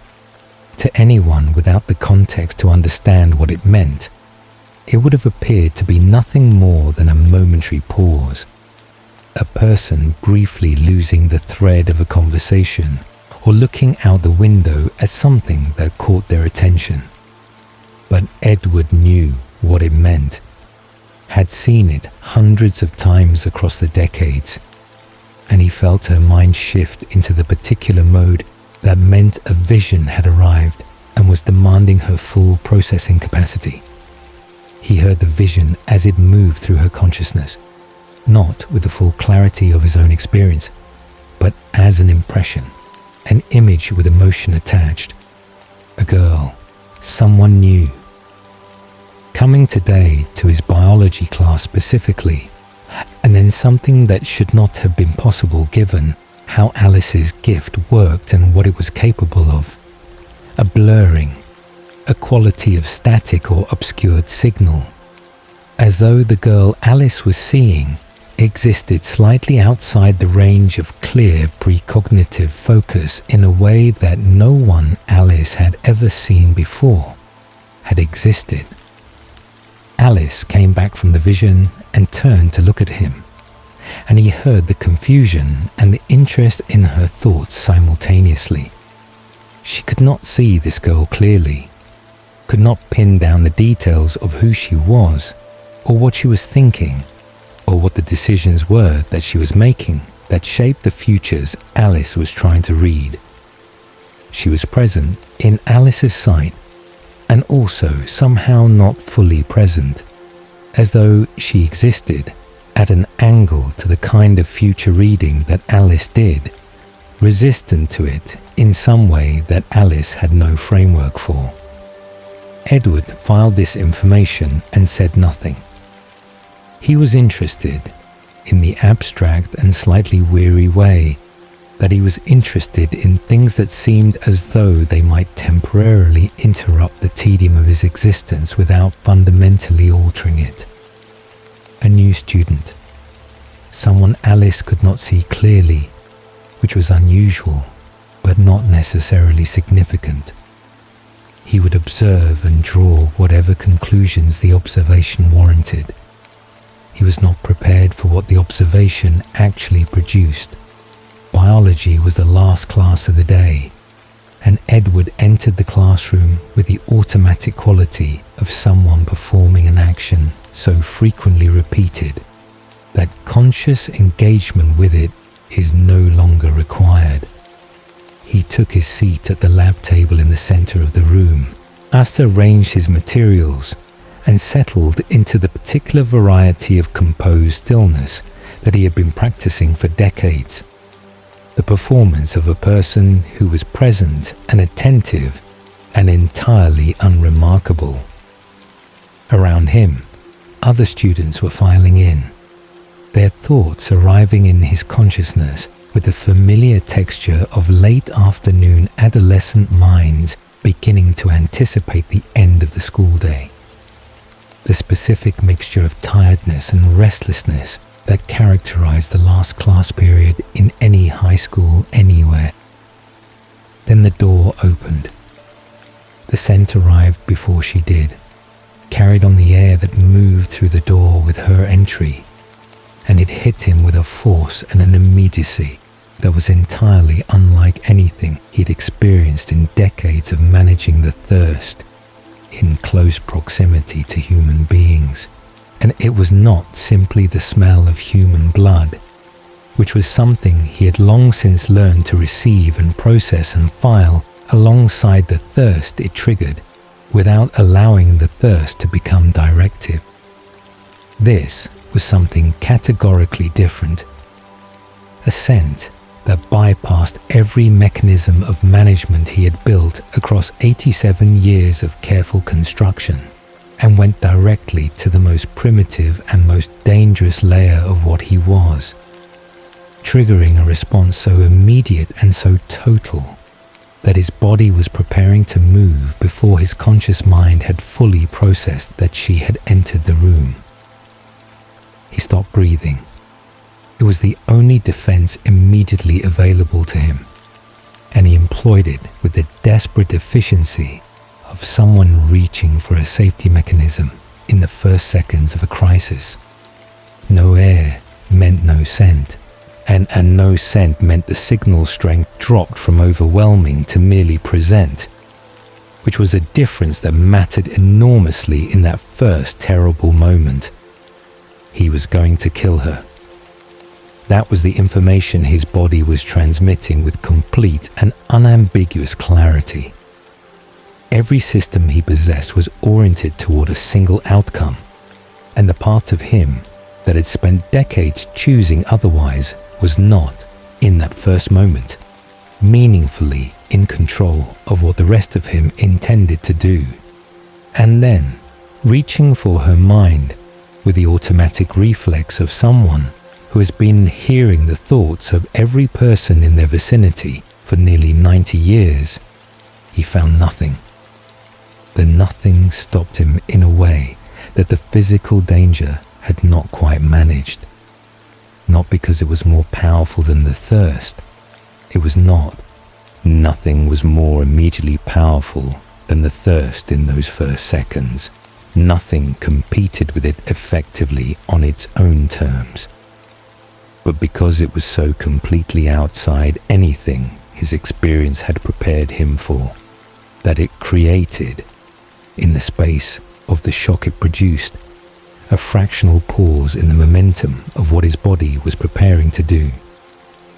In nearly 90 years of existence, Edward Cullen had never encountered a mind he could not read.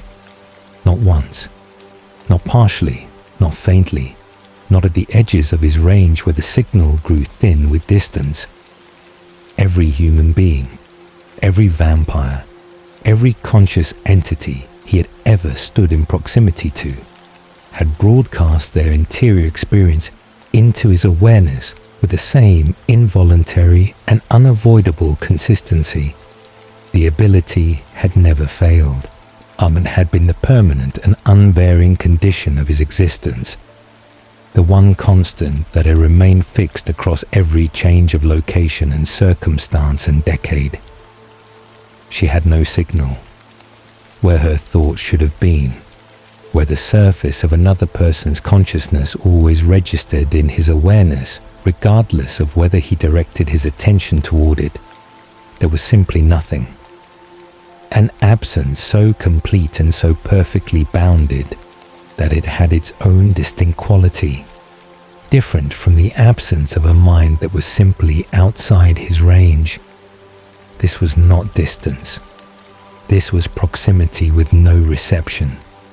A person standing close enough that every physical detail of her presence registered with the amplified precision of his senses, while her interior remained entirely and impossibly closed. He could not read her, and he had never been unable to read anyone. The double arrival of the crisis, the thirst and the silence, simultaneously from the same source, produced in Edward a state of such complete internal emergency that the period that followed had the quality of a sustained and effortful act of will, with almost nothing left over for anything else. He did not breathe. He didn't move beyond what was absolutely required.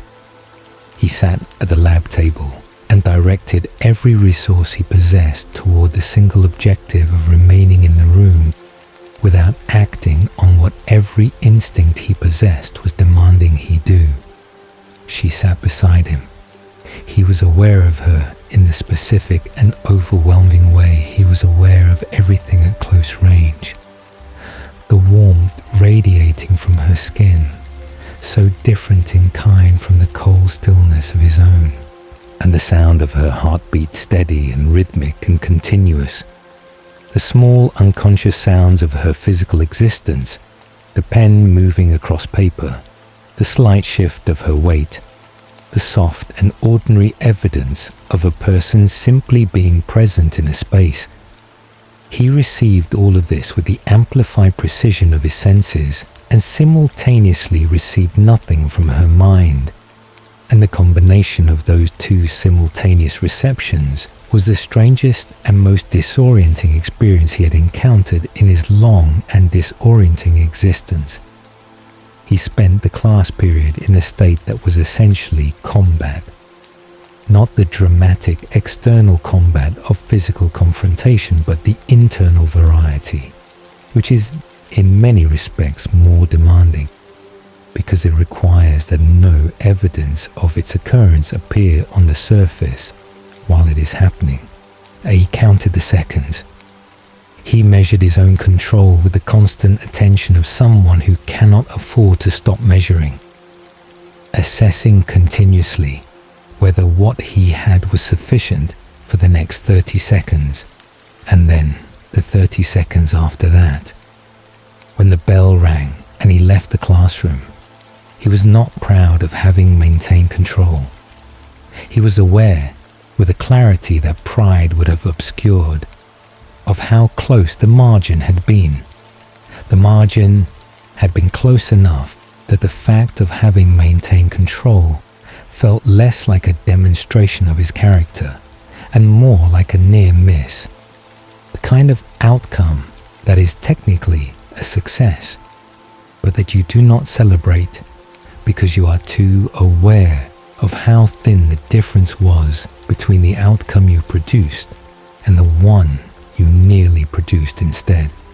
He went to Alaska for several days and hunted with a thoroughness and a single-mindedness that left him as fully satiated as his nature permitted anything to leave him.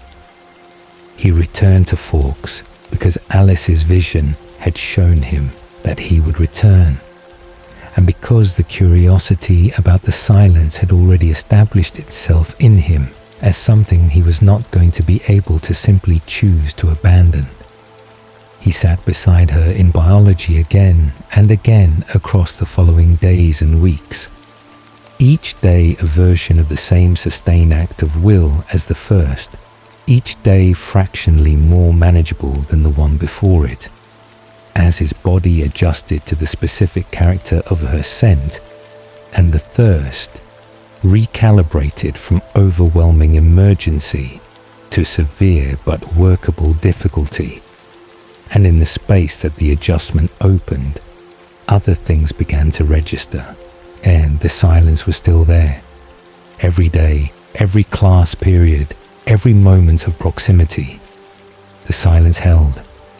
Her mind remained as completely closed to him after 2 weeks of sitting beside her as it had been in the first moment of her entry into the room. And the silence, which had initially registered only as the shocking fact of its own impossibility, began across those days to take on a quality that he had not anticipated and did not immediately have a name for. It was restful. This requires some explanation, because rest was not something Edward had experienced in any meaningful sense since 1918, and the word itself had become so abstract in his usage as to have lost most of its experiential content. But sitting beside Bella Swan in biology class, not breathing more than was minimally required, her managing the thirst with the vigilance it demanded, the part of him that was always listening, the part that had been receiving other people's consciousness continuously and without pause for nearly 90 years, found in her proximity something it had not found anywhere else. The noise did not stop. The rest of the classroom continued to broadcast with its usual adolescent volume and texture. The thoughts of 20-some students moving through his awareness with the familiar and manageable density of a school environment. But where she was, there was a pocket of silence within the noise, a specific and bounded absence of the input that never otherwise ceased. And that absence, that small and localized quiet in the middle of the larger noise, enregistered in the part of him that had been bearing the noise without relief for 87 years as something close to physical relief. He began to want to be near it, not only because the thirst had its own terrible reasons for pulling him toward her, which it did, and not only because the impossibility of the silence was an intellectual puzzle that his mind wanted to solve, which it was, but because the specific quality of what her silence offered him, the first reduction in the noise he had been living inside since the moment of his transformation, had become something he was aware of wanting independently of either of those other motivations. The silence itself was what he wanted.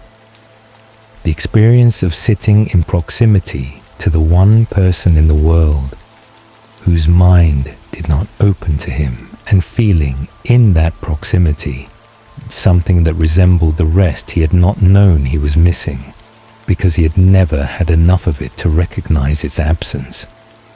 This was dangerous in the ways that were additional to the already considerable danger the thirst represented, because the thirst, as terrible as it was something he had a framework for managing. He had been managing it with varying degrees of difficulty for his entire vampire existence. He knew what it was and what it required of him, and what the cost of the management was, and he was equipped to pay the cost because he had been paying versions of it for decades. But this other pull, this need for the quiet she provided, this growing awareness that her presence offered him something he could not find anywhere else in the world, this was not something he had a framework for. It was not something he had encountered before and developed a practice around. It arrived without precedent and without warning, and he was not, he began to understand, going to be able to manage it with the same practiced efficiency he brought to things he had been managing for decades.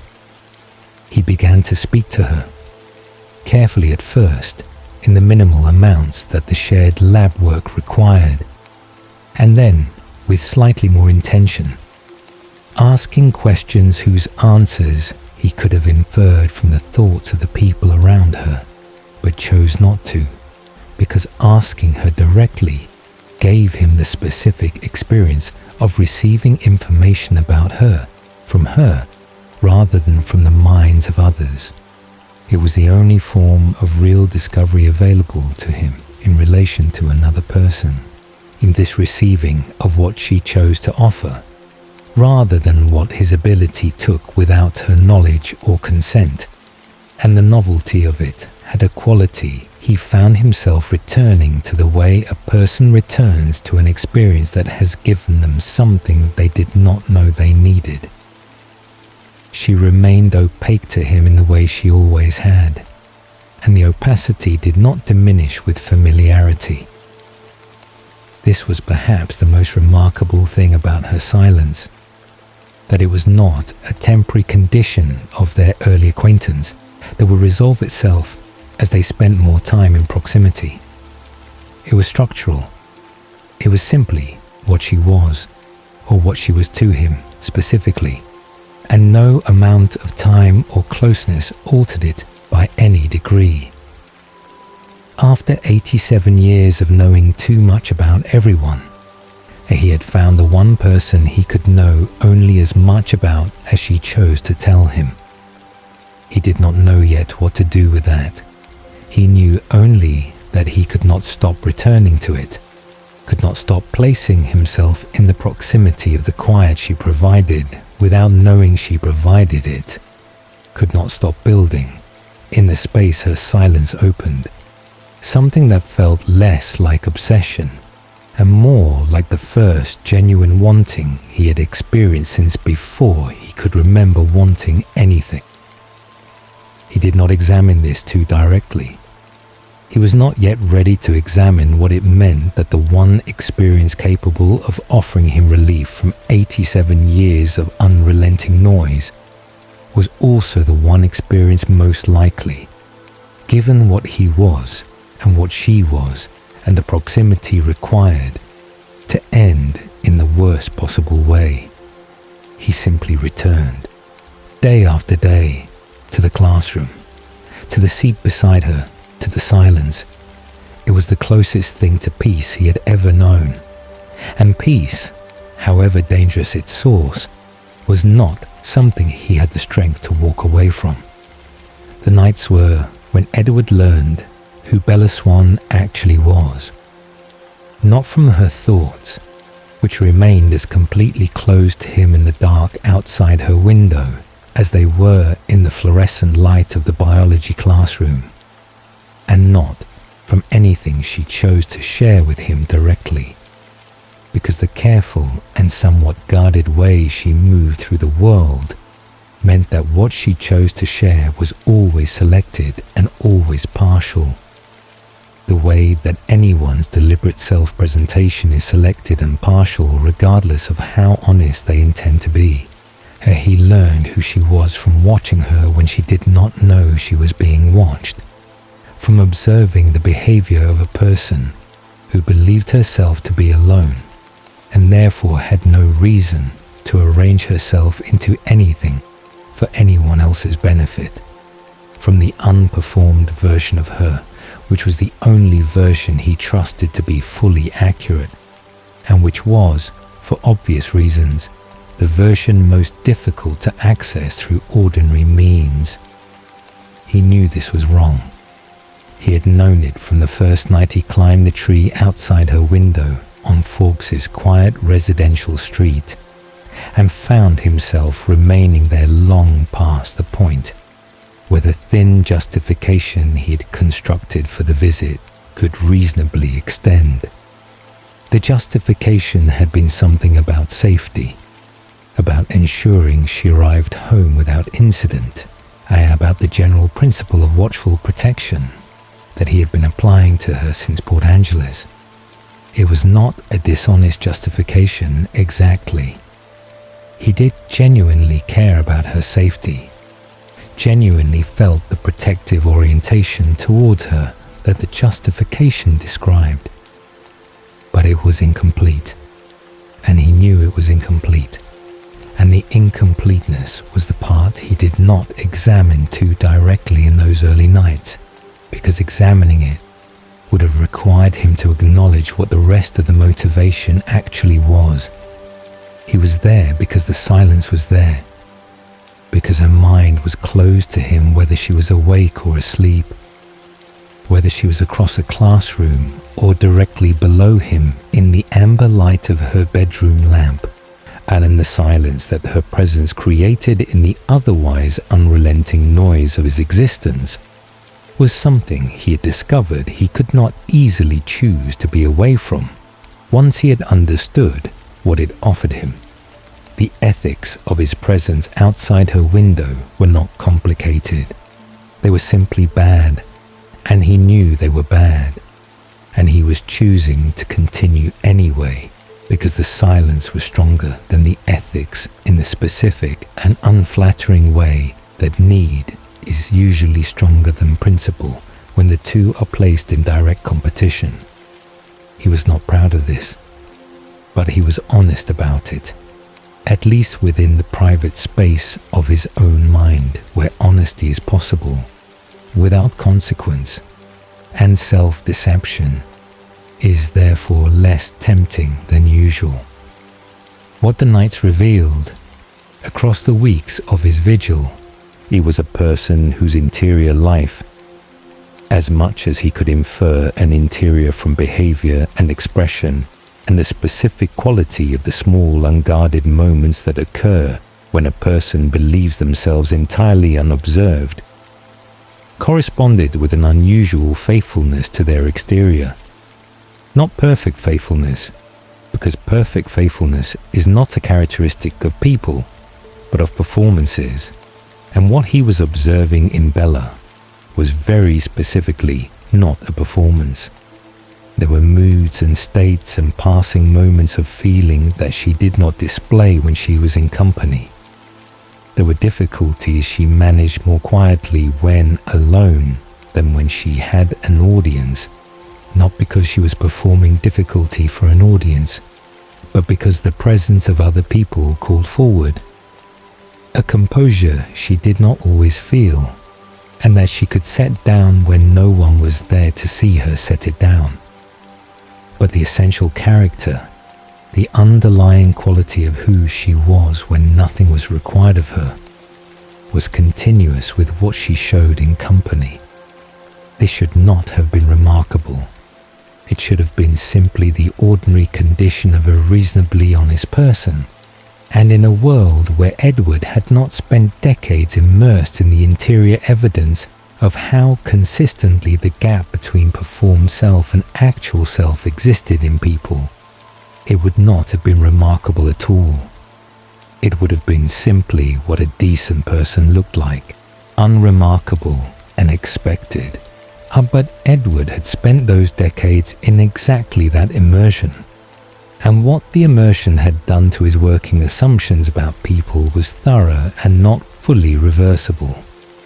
He had absorbed, as a kind of background operating principle that functioned below conscious articulation, the expectation that the gap was essentially universal, that everyone maintained it, that the only meaningful variation was in its size and in the sophistication of the performance maintained across it, that what people showed was always, to some meaningful degree, a selection and a curation and an arrangement of the available material in the direction of the self they most wished to be perceived as, and that the unedited version, which his ability gave him access to whether he wanted it or not, and was always more complicated and more compromised than the curated one, Bella's gap was small enough that he had to look carefully to find it. And when he found it, what he found was not what he had found in other people. It was not concealed contempt or hidden self-interest or private cruelty maintained beneath a surface of social warmth. What he found in the small distance between her presented self and her unobserved self was simply the ordinary privacy of a person who had not chosen to share every dimension of their inner life with everyone around them, which was not a gap between what she was and what she pretended to be, but rather the natural and legitimate boundary between what was hers and what she had decided to offer. He watched her write long emails to her mother in the evenings, seated at the small desk in her bedroom, with the lamp making a warm circle of yellow light around her, and the rain doing what rain in Forks always did against the window glass. What he could see of the content, the questions she asked about Renee's life and plans and day-to-day experiences, the careful way she described her own adjustment to Forks, emphasizing what was manageable and finding the genuinely positive elements without crossing into the dishonesty of pretending there were no difficult ones, reflected someone engaged in a genuinely delicate task. She was protecting her mother from the full weight of her own experience without lying about what the experience was, because she understood that Renee would feel responsible for Bella's difficulty in Forks, and Bella had decided, and without apparent deliberation and without apparent resentment, that protecting her mother from that feeling was worth the cost of carrying the difficulty more privately than she might otherwise have done. Edward heard this from outside her window and felt something he did not have a fully adequate name for. Not sentiment exactly, something more structural than that. The recognition of a quality of character in action. The specific way that genuine care for another person looks when it is operating not for an audience, but in the private and ordinary texture of a weeknight. He watched her with Charlie on the evenings when she arrived home from school to find him already there, settled in front of the television with a beer, and the particular quality of presence that Charlie had, and which was solid and consistent, and not especially articulate, but entirely real. What Edward observed was a relationship between two people who shared a significant emotional bond and had very limited tools for expressing it directly, and who had therefore developed an elaborate and mostly unspoken system of expressing it indirectly, through the medium of practical care and the shared occupation of domestic space, and the small, reliable acts of attention that accumulate into love over time, without ever being named as such. She cooked for him every evening, not because she had been asked to, or because she felt obligated in a resentful or martyred way, but because it was something concrete she could do, that communicated something she did not otherwise have easy access to the vocabulary for. He heard Charlie's thoughts on these evenings from his position in the tree outside or on the street below, and what Charlie thought about his daughter in his most unguarded moments was simple and clear and entirely consistent with what Edward observed in her behavior toward Charlie. A matching of care that operated on both sides of the relationship in the same undemonstrative and entirely genuine register. He watched her sleep, which was the most intimate of the available forms of observation, and the one he maintained the most continuous awareness of being unjustified in pursuing. In sleep, the composure she carried in her waking hours set itself entirely aside. The furrow that appeared between her brows when she was concentrating or managing something difficult smoothed out completely.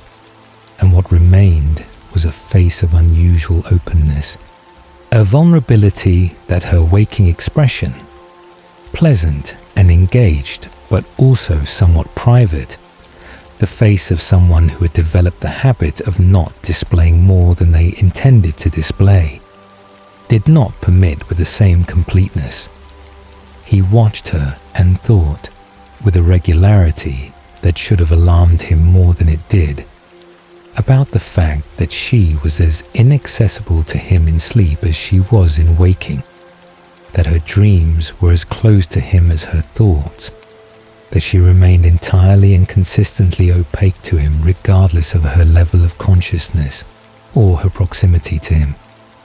He found in this persistent opacity something he had not anticipated finding, a quality of respect, not the kind of respect that is chosen and consciously maintained, because conscious maintenance implies the possibility of its removal, but the structural kind, the respect that arises from the simple fact that a boundary exists and cannot be crossed regardless of what is on the other side. He could not know her inner life. She had not agreed to this limitation or designed it. It simply was what it was, the natural condition of whatever in her nature resisted his ability, and what it produced in him was the experience of encountering another person as someone who remained their own regardless of his proximity to them. He had not encountered this before. In nearly 90 years of inhabiting the interiors of everyone he stood near, he had never encountered a person who simply remained their own in this fundamental way, impenetrable, not through effort or design, but through some quality of what they were. The experience of it was disconcerting and peaceful in equal measure, and the combination of those two qualities was itself strange, because disconcerting and peaceful were not a combination he had previously understood to be possible. He began to construct her in his mind as the opposite of himself, not through a single conscious decision, but through the gradual accumulation of observations, that is, existing self-assessment organized into a pattern, because the mind organizes available information in the direction of its existing understanding of things, and his existing understanding of himself had been established across decades of evidence that consistently pointed in one direction, where she was, as far as he could determine from everything observable, a person whose interior corresponded with her exterior, whose goodness arose from something structural rather than something performed, whose care for other people was genuine and unmotivated by what that care would return. He was a person who had absorbed, across decades of involuntary immersion in the worst of what human consciousness contained, a darkness that he believed had altered him in ways that behavior could manage but could not repair, where she existed in what he characterized to himself as an essentially uncontaminated state, moving through the world without the specific kind of damage that comes from spending years inside the minds of people capable of the worst things.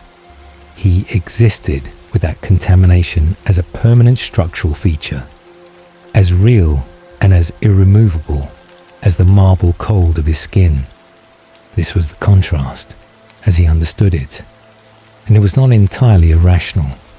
The evidence for it was real. The vigilante years had done what they had done to him, and no amount of subsequent correct behavior had undone it. And he knew this from the inside in the specific and unambiguous way that perfect memory makes such knowledge available. He was not constructing the self-assessment from nothing. He was reading, with perfect accuracy, a record that was genuinely there. What he could not determine with the same confidence was whether the record was complete, whether the things in it that pointed in the direction of his own irredeemability constituted the full and final account of what he was, or whether they constituted a significant but not exhaustive portion of a larger account that also contained other things that his existing self-understanding was not organized to weight appropriately. He could not determine this from inside his own perspective, and he had no other perspective available to him, except, increasingly, hers. The soul question returned to him with a new specificity in this period, sharpened by the observations he was accumulating and by the contrast he was building between what he saw in her and what he knew about himself. He had held the conviction that he had no soul, or that the soul he had possessed as a human being had been forfeited or simply lost in the transformation since the earliest years of his existence as a vampire. This conviction was not simply doctrine absorbed passively from the theological framework Carlyle had offered him. It was a conclusion he had arrived at through his own reasoning, grounded in his own understanding of what he was and what he had done, and what the doing had made him. But watching Bella gave the conviction a new and more specific texture, because he began to develop, through the sustained observation of her, something he had not previously had, a working model of what a soul looked like from the outside, of what it produced in the behavior and the texture of a person's existence when it was present. He had known for decades what he believed about the absence of it in himself. He had not had until now an equally specific understanding of what its presence looked like in someone else. What it looked like in her was the consistency, the correspondence between the interior and the exterior, the goodness that did not require an audience, the care that was not contingent on return. These were not spectacular qualities. They were quiet and everyday and entirely unremarkable to anyone who was not receiving them against the background of nearly 90 years of evidence that they were rarer than they appeared. The soul, by this working and entirely unverified definition, was what produced a person who was largely the same person, whether or not anyone was watching. And Bella was that person. And he was not, or believed he was not, or had accumulated enough evidence to support the belief that he could not easily dismantle it from the inside. Port Angeles arrived and clarified something, though what it clarified was more complicated than it first appeared. He had followed her with the full awareness that his presence there was surveillance without consent. The mobile version of the window vigil are justified by Alice's fractured and incomplete vision of danger in a way that was genuine but not sufficient. He had heard the men before he saw them, heard their intentions arrive in his consciousness with the complete and unambiguous detail that his ability always provided when minds were focused and purposeful and not making any particular effort at concealment. And what he heard had produced in him a rage of such immediate totality that everything else in his awareness had contracted to a single point. The rage was protective in its orientation, directed outward and entirely focused on the threat and the people constituting it, and it simplified everything in the way that acute protective fury simplifies everything, reducing the landscape of available concerns to the one concern that matters in the moment. He moved the car. She got in. They drove away from that street and the men on it, and the immediate danger resolved itself into something that had been averted rather than something that was ongoing. But the ability that had made the intervention possible, the telepathy, the thing he understood as his fundamental curse, the mechanism through which he had absorbed decades of human darkness and spent 5 years immersed in the minds of killers, had been the precise and specific instrument of her safety. Without it, he would not have known what the men intended before they acted. Without it, he would not have been able to move in time, would not have known where to place himself, would not have had the fractional advantage that the knowledge of their intentions provided over the uncertainty of observation alone. The thing he believed had contaminated him had saved her. He did not know what to do with this. It did not resolve the larger account in a clean or comfortable direction. It did not constitute evidence that the contamination had been worth it, or that the decades of absorbing darkness had served some purpose that justified the absorption, because the causal chain was not that simple, and he was not inclined toward the kind of motivated reasoning that would have made it seem simple.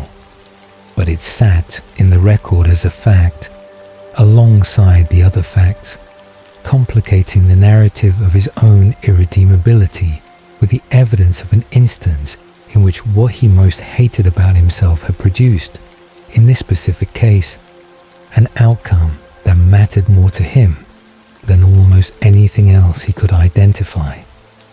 In the meadow, he told her everything. He chose the telling with the awareness of someone making a decision whose consequences cannot be fully anticipated, offering her the full account, not because he was certain it was wise, but because the alternative, continuing to let her move toward him without the information she needed to understand what she was moving toward, was something he was no longer willing to do.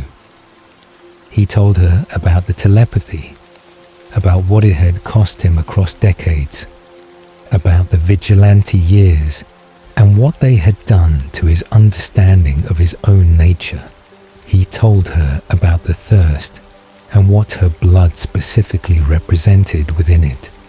He stood in the sunlight and let her see what the light revealed, and he watched her face for what her mind would not give him. She did not run. She did not look at him with the horror he had been braced for, and the reasonable and justified horror that the full account of what he was should have produced in any person with a functional instinct for self-preservation. She looked at him with something he did not have an immediate name for, and she reached out and touched his skin where the light was catching it, and she said that he was beautiful, and the word arrived in him with the force of something spoken in a language he had not known he was capable of receiving. His self-hatred did not dissolve. It remained precisely what it had always been, grounded in the same evidence, sustained by the same perfect and unforgiving memory, as specific and as present as it had been before she spoke.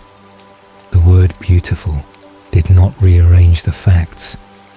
It did not constitute evidence against the record that the record would be obligated to acknowledge, and it was simply a word offered by a person who did not have access to the full weight of what the record contained. But it was offered sincerely.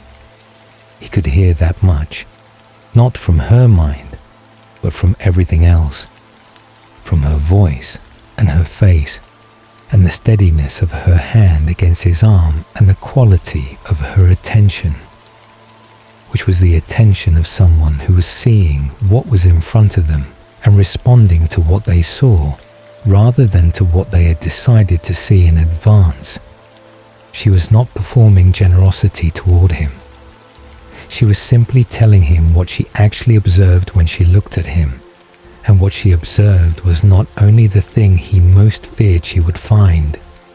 He held this. He did not know what to do with it, did not know how to integrate it into the existing account in a way that was honest rather than self-serving. I did not know whether what she saw was evidence about him, or evidence about the limitations of what she could see. He only knew that she was standing in front of him in the meadow with her hand on his arm and the silence of her mind all around him, like the only quiet he had ever known, and that something was present in that moment that had not been present in any of the preceding moments of his long existence. Not absolution. He did not believe he had earned absolution, and he did not believe she had the authority to grant it, even if she had wanted to. Not the resolution of the self-assessment into something more comfortable, because the self-assessment was grounded in real things, and comfort that was purchased by looking away from real things was not something he was willing to accept, but some small and fragile and entirely unprecedented thing that occupied the space adjacent to hope, without quite being hope, that suggested without confirming that the account of himself he had been maintaining across decades of perfect and unsparing memory might not be complete in the way he had believed it was complete, that there might be things in the full accounting that his existing framework was not organized to weight appropriately, that the person standing in front of him, touching his skin with her warm and ordinary hand and telling him what she saw when she looked at him, might be seeing something real rather than something she had constructed from insufficient information. Perhaps, only perhaps, he was not capable, standing in that meadow with the filtered light moving across them both, of more than perhaps. But perhaps, after nearly 90 years of something considerably less than that, was not nothing. It was, in fact, more than he had carried into the meadow when he arrived, and he held it with the careful attention of someone who understands that fragile things require careful handling, and he did not examine it too directly for fear that direct examination would reveal it to be smaller or less substantial than it felt in the moment of its arrival. He walked her back through the forest to the car as the light began to change toward evening.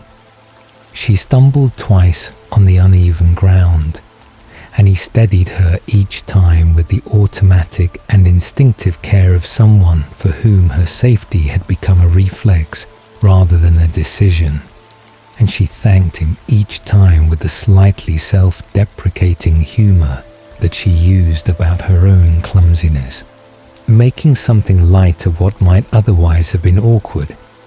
And he found that he was, in some quiet and unfamiliar way, entirely present in those moments in a way that he was not always present in the moments of his life. The contrast he had built between them, the pure and the contaminated, standing in a meadow and then walking through a forest, remained. He did not dismantle it that afternoon.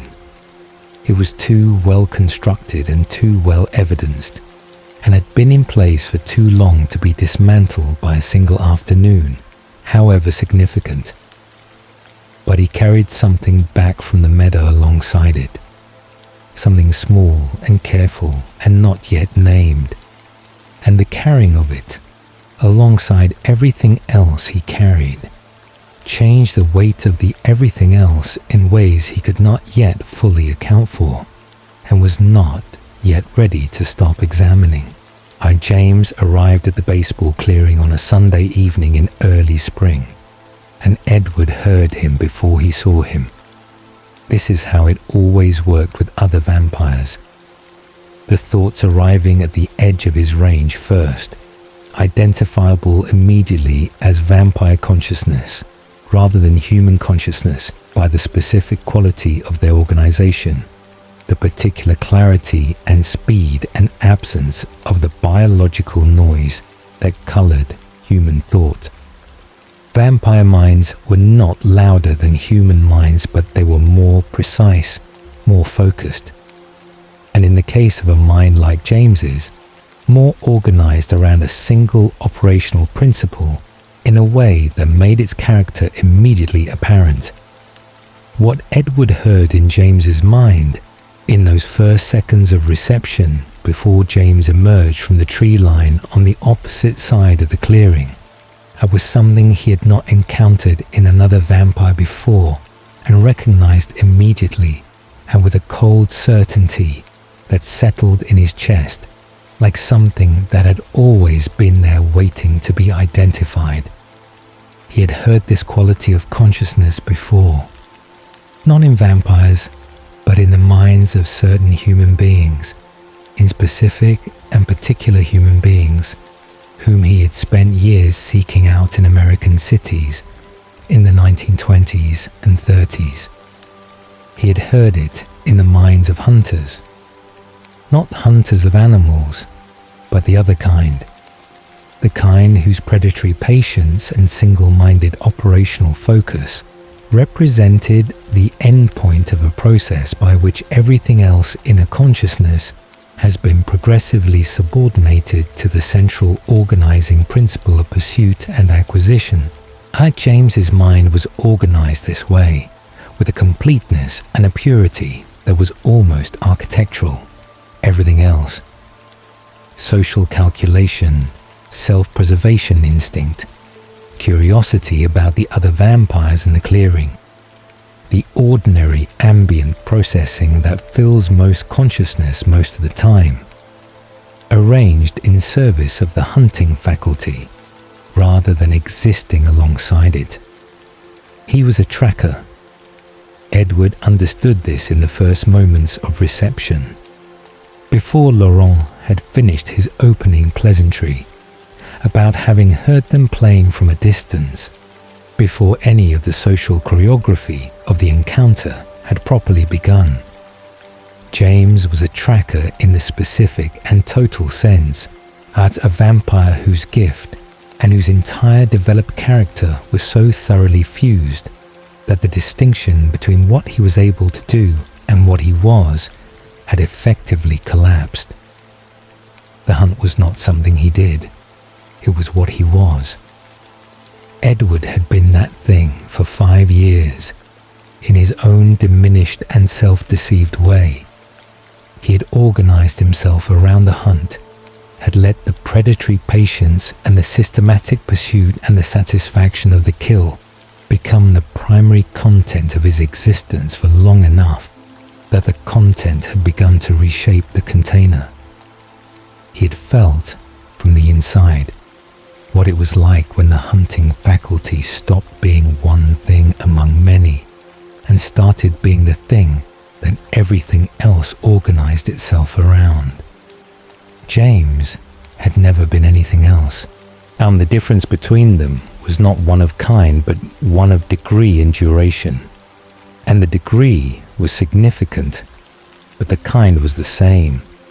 And Edward knew this immediately, and with a completeness that the knowledge of one's own history makes possible, in ways that no amount of observation from outside can replicate. Then the wind shifted. Edward felt it before the consequences of it arrived, the change in air pressure and direction that he tracked with the automatic environmental attention of something that has been a predator for a long time. And he understood what was about to happen in the fractional second before it happened, which was not enough time to prevent it. Bella's scent crossed the clearing. He heard it happen in James's mind before he could observe any external indication of it. The shift was immediate and total, and the quality of James's consciousness changing in a single moment from the organized and operational focus of a tracker assessing a situation to something raw and more immediate, the predatory equivalent of an alarm sounding, every faculty suddenly and completely oriented toward the new information that the wind had delivered. The social encounter, the assessment of the Cullen Coven's size and organization, the calculation of relative threat, all of it vanished from James's active consciousness in an instant, replaced by a single overwhelming fact: human, here, now. Edward was between Bella and James before the conscious decision to move had completed itself, his body acting on the protective imperative faster than deliberate thought could have directed it. He heard his own snarl and recognized it as something from a register he did not often permit himself to access, something below the careful management of his public self, and below the philosophical commitments that organized his daily behavior, something from the layer where the predator lived, that he spent his existence not being. The sound that came from him was not the sound of someone who had spent decades developing restraint and philosophy and the careful cultivation of his better nature. It was the sound of something that would kill to protect what it was protecting. He registered this about himself in the moment, noted it with the part of his consciousness that was always observing and always taking the full account of what he was doing and why. He had accessed, in this moment, in the same faculty that James had accessed when the wind shifted, the predatory core, the part that did not negotiate or weigh consequences or consult the philosophical framework, the part that simply acted from the deepest and most immediate level of what it was. The difference, and Edward turned this difference over in his mind many times in the days that followed, examining it from every available angle, was the direction. James's predatory faculty was oriented toward Bella as prey. His own was oriented toward her as something to be protected from prey. The structure was identical. The orientation was opposite. And he did not know, standing in the rain with his family arranged around him and James in his hunting crouch across the clearing, whether that difference was sufficient to constitute the moral distance he wanted to believe existed between himself and the vampire he was facing. Laurent managed the immediate situation with a diplomatic competence that Edward heard in his thoughts as genuine rather than performed. Laurent was tired of violence, had been tired of it for a long time, and saw in the Cullen Coven something he found genuinely preferable to the world James and Victoria represented.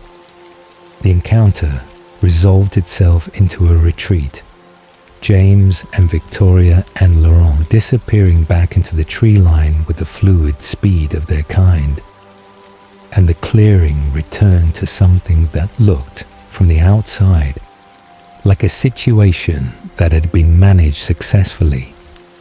Edward heard James's thoughts as he moved away through the forest. The retreat was tactical, not conclusive. James had found, in the scent that the wind had delivered across the clearing, not a prey animal to be taken at the first available opportunity, but something considerably more interesting to a mind organized the way his mind was organized. He had found a hunt, a real one with obstacles and complications and the specific pleasure of pursuit against genuine opposition. He had found, in the Cullen Coven's obvious protective formation around the human girl, a challenge of exactly the kind that his entire developed character was organized to find most compelling. He was not retreating. He was beginning. The family moved quickly from the clearing, the earlier joy of the game replaced entirely by the grim efficiency of people who understood that the situation had changed in ways that could not be undone. At the house, and the strategic conversation was careful and thorough and conducted with the full weight of what each of them brought to it.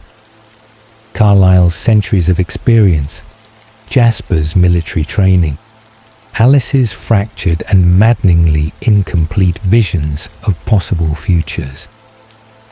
The conclusion they arrived at, was the one Edward had already reached and was already resisting.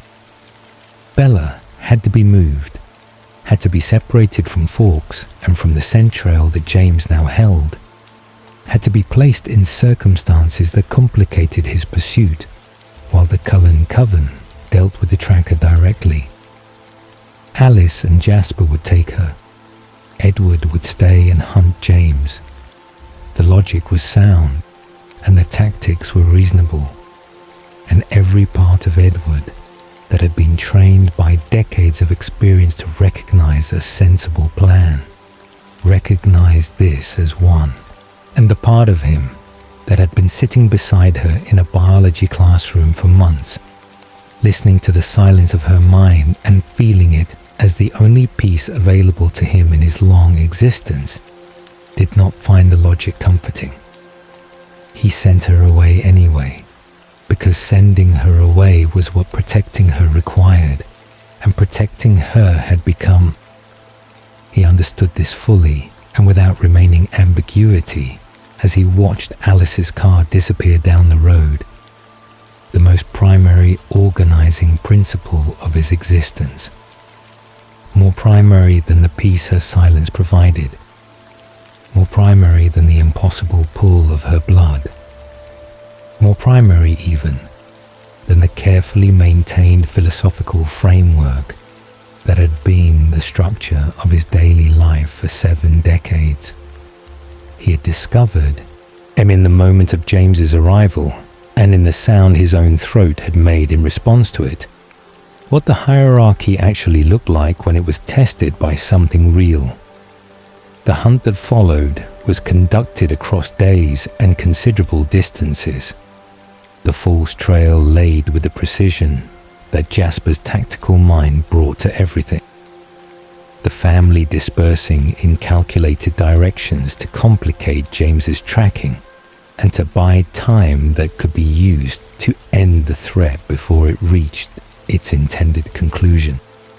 Edward pursued James while simultaneously tracking his thoughts across the miles that separated them, using his range to monitor the tracker's progress and his reasoning and the moment-by-moment evolution of his strategy. What he heard in James's mind during those days was something he had to work to keep at the appropriate distance. James was enjoying himself, not in the comfortable and ambient way that a person enjoys something pleasant that is happening to them, but in the specific and focused way that a person enjoys something they have been built for. The satisfaction of optimal function, of all capacities operating at full extension in service of the purpose they were developed to serve. He was thinking about Bella, about her scent and what it meant about her blood, and the specific pleasure of the anticipation that the hunt was producing in him, about Edward and what it would mean to take from him the thing he was most determined to protect. Edward received all of this with the involuntary completeness that his ability always provided, and what the reception cost him across those days was something he did not fully account for until later, when the immediate crisis had resolved and he had enough internal space to examine what the sustained exposure to James's consciousness had done to him. James thought about Bella as prey with a directness and a detail that produced in Edward a rage so sustained and so total that managing it became its own continuous effort, running parallel to every other effort the hunt required. He knew this quality of thought. He had heard it before, from the inside, in other minds, in specific and particular minds that he had chosen to spend time in as a matter of deliberate practice across 5 years of the American Midwest. He had not enjoyed the content of those minds, but he had understood it from the inside, and the understanding had left a residue that James's thoughts were now activating, and the way a smell can activate a memory that would not have been accessible through any other route. He was not James. He held onto this with the specific grip of someone who needs to hold onto something. He was not James, and the proof of this was available in the 40 years of correct behavior that preceded this moment, in the decades of choosing animal blood and the philosophical framework and the careful cultivation of the better nature over the monster's demands.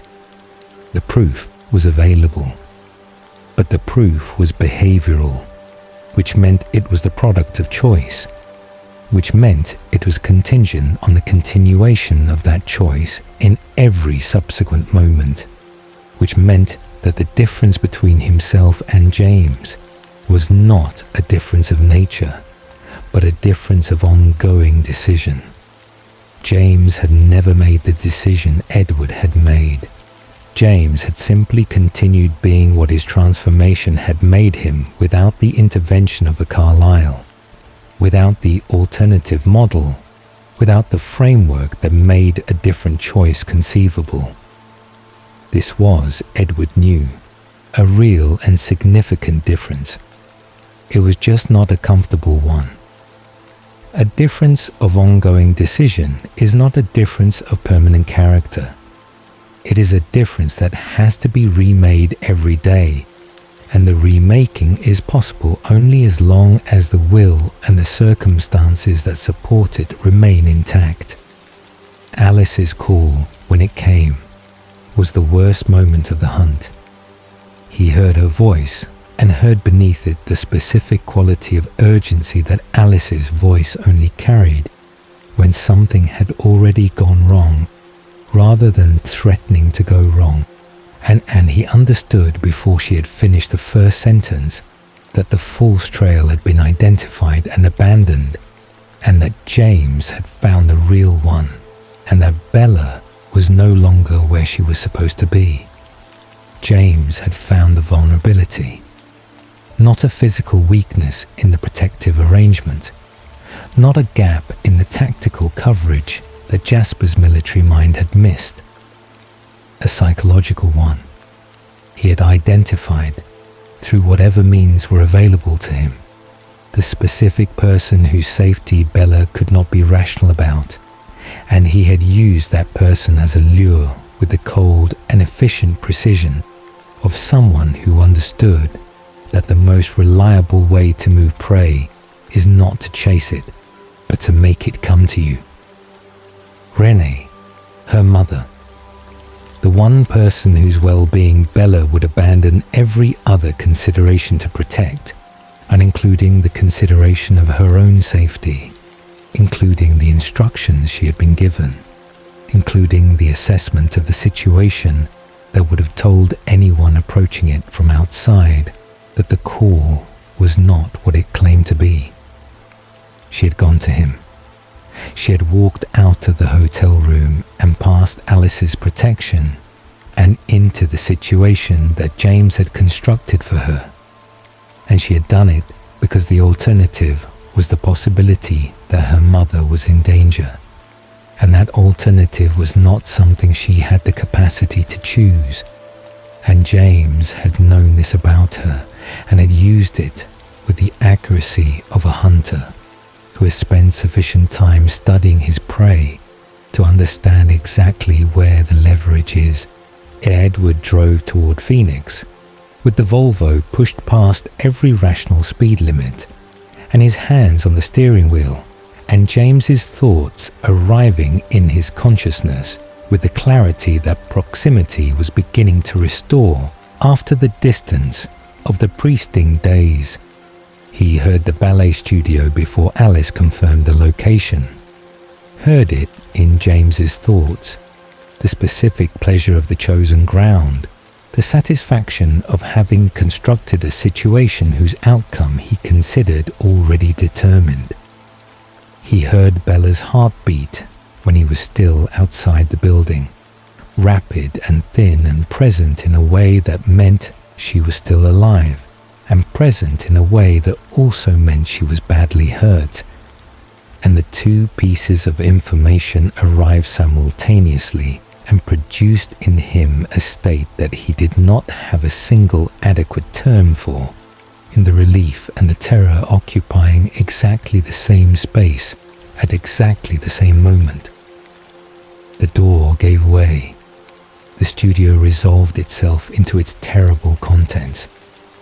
Bella on the floor among the broken mirrors, the blood that her injuries had produced filling the air with the scent that had been the primary challenge of his existence for months, and James, standing with the specific quality of someone who has accomplished what they set out to accomplish and is waiting for the audience they arranged the accomplishment for. Edward's attack was not a considered tactical response. It was the predatory faculty operating without the overlay of conscious direction, and the same faculty that had produced the snarl in the baseball clearing, and that he had spent decades managing through the careful application of philosophical commitment and practiced restraint. He had accessed it fully now, without management, without the overlay. And what it produced was efficient and total and left no space in his active consciousness for anything that was not the immediate and complete neutralization of the threat.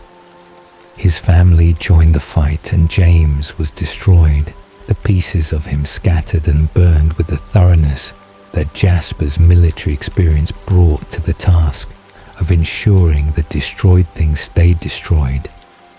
And then Carlyle was beside him, speaking with an urgency that cut through the operational state his consciousness had been occupying for the preceding minutes. It's telling him what he had already understood from the moment he had seen Bella's hand and the marks on it, and the darkening of the veins around those marks. James had bitten her. The venom was spreading, and the only person in the room who could remove it was Edward, which meant placing his mouth against the wound that smelled of her blood, the blood that had been the singular challenge of his existence since January, the blood that had driven him to Alaska and back, and had organized the entirety of his internal struggle across the preceding months. He had to drink from her in order not to drink from her. He had to put his mouth to the thing he had been refusing for months and take from it precisely the quantity that removing the venom required, and then stop. And the stopping was the thing that his self-hatred had always said he would not be capable of when the circumstances actually required it. The belief that he would fail, that the contamination was permanent and the control was illusory, and that when the real test arrived, he would discover that what he had been calling his better nature was simply the absence of sufficient provocation. This belief had been the steady baseline of his self-assessment for decades, and the real test had just arrived, and he was going to find out whether the belief was accurate.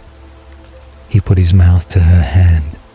The taste of her blood was everything the months of proximity had prepared him to expect, and also something beyond what any amount of preparation could have adequately addressed. It was complete in the way that very few experiences are complete. I'm filling every register simultaneously, the thirst responding to it with a totality that left no part of his consciousness untouched. Every cell of what he was recognized it and wanted more of it. And the wanting was not a preference or an inclination, but a demand of the most fundamental and physical kind. The demand of a nature encountering the thing it was built to consume and finding that thing in unlimited supply. He stopped. It was not graceful. It was not the demonstration of easy mastery over the monster, the proof that the philosophical commitment had become so structural that the temptation barely registered. It was the hardest thing he had done in his existence, including the 3 days of his transformation, and he was aware in the moment of stopping that the margin between stopping and not stopping was not comfortable and was not something he would choose to test again if he had any say in the matter. But he stopped. He pulled back from her hand, and he did not return to it. And the venom was gone, and Bella was alive, and the thing that his self-hatred had been predicting across decades of his patient and well-evidenced operation had not occurred. He did not feel triumphant.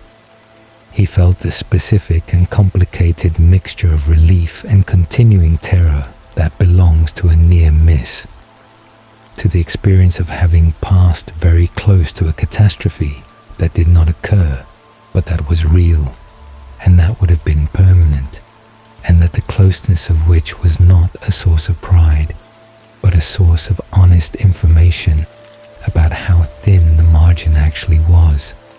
The self-hatred did not dissolve in that moment. It remained what it had always been, grounded in the same evidence, sustained by the same perfect memory. But the evidence had a new entry. He had been tested in the specific way that his self-assessment had always said he would fail, and he had not failed. He had come close, closer than he wanted to acknowledge, but close was not the same as failed, and the record was the record, and the record now contained something it had not contained before. He did not know what to do with this. He sat beside Bella's hospital bed in Phoenix in the days that followed, watching her sleep and listening to her heartbeat strengthen as her injuries began the slow work of healing.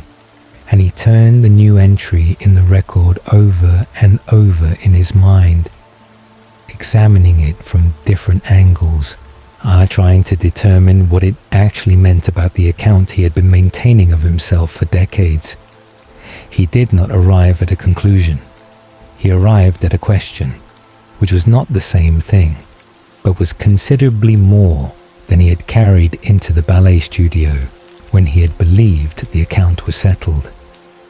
The question was whether the self-hatred had been wrong. Not wrong about the facts. The facts were accurate, and he would not look away from them. But wrong about what the facts added up to. Wrong about whether the sum of everything he had absorbed and done and become was the final and complete account of what he was, or whether there was room in the accounting for what had happened in those few seconds between putting his mouth to her hand and pulling back from it. Whether there was room, in other words, and for the possibility that the choice to stop was as real and as structural and as definitively his as every choice that had preceded it. He did not know.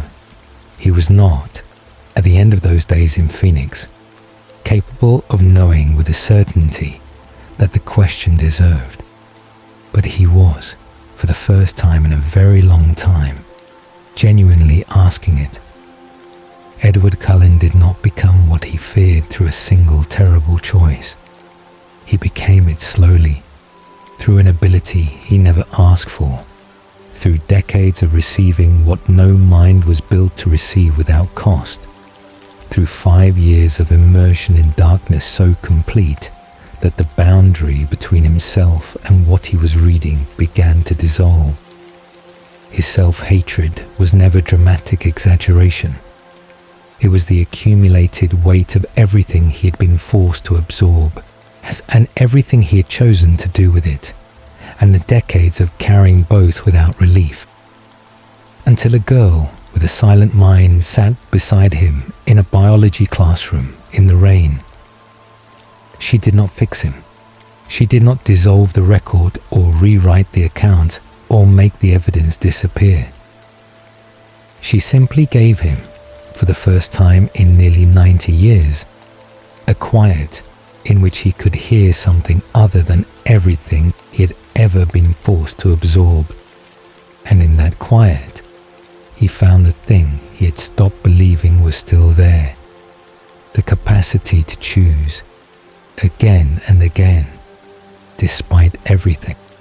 Rest now. Let the noise fade. Let the quiet find you, just as it found him. Good night.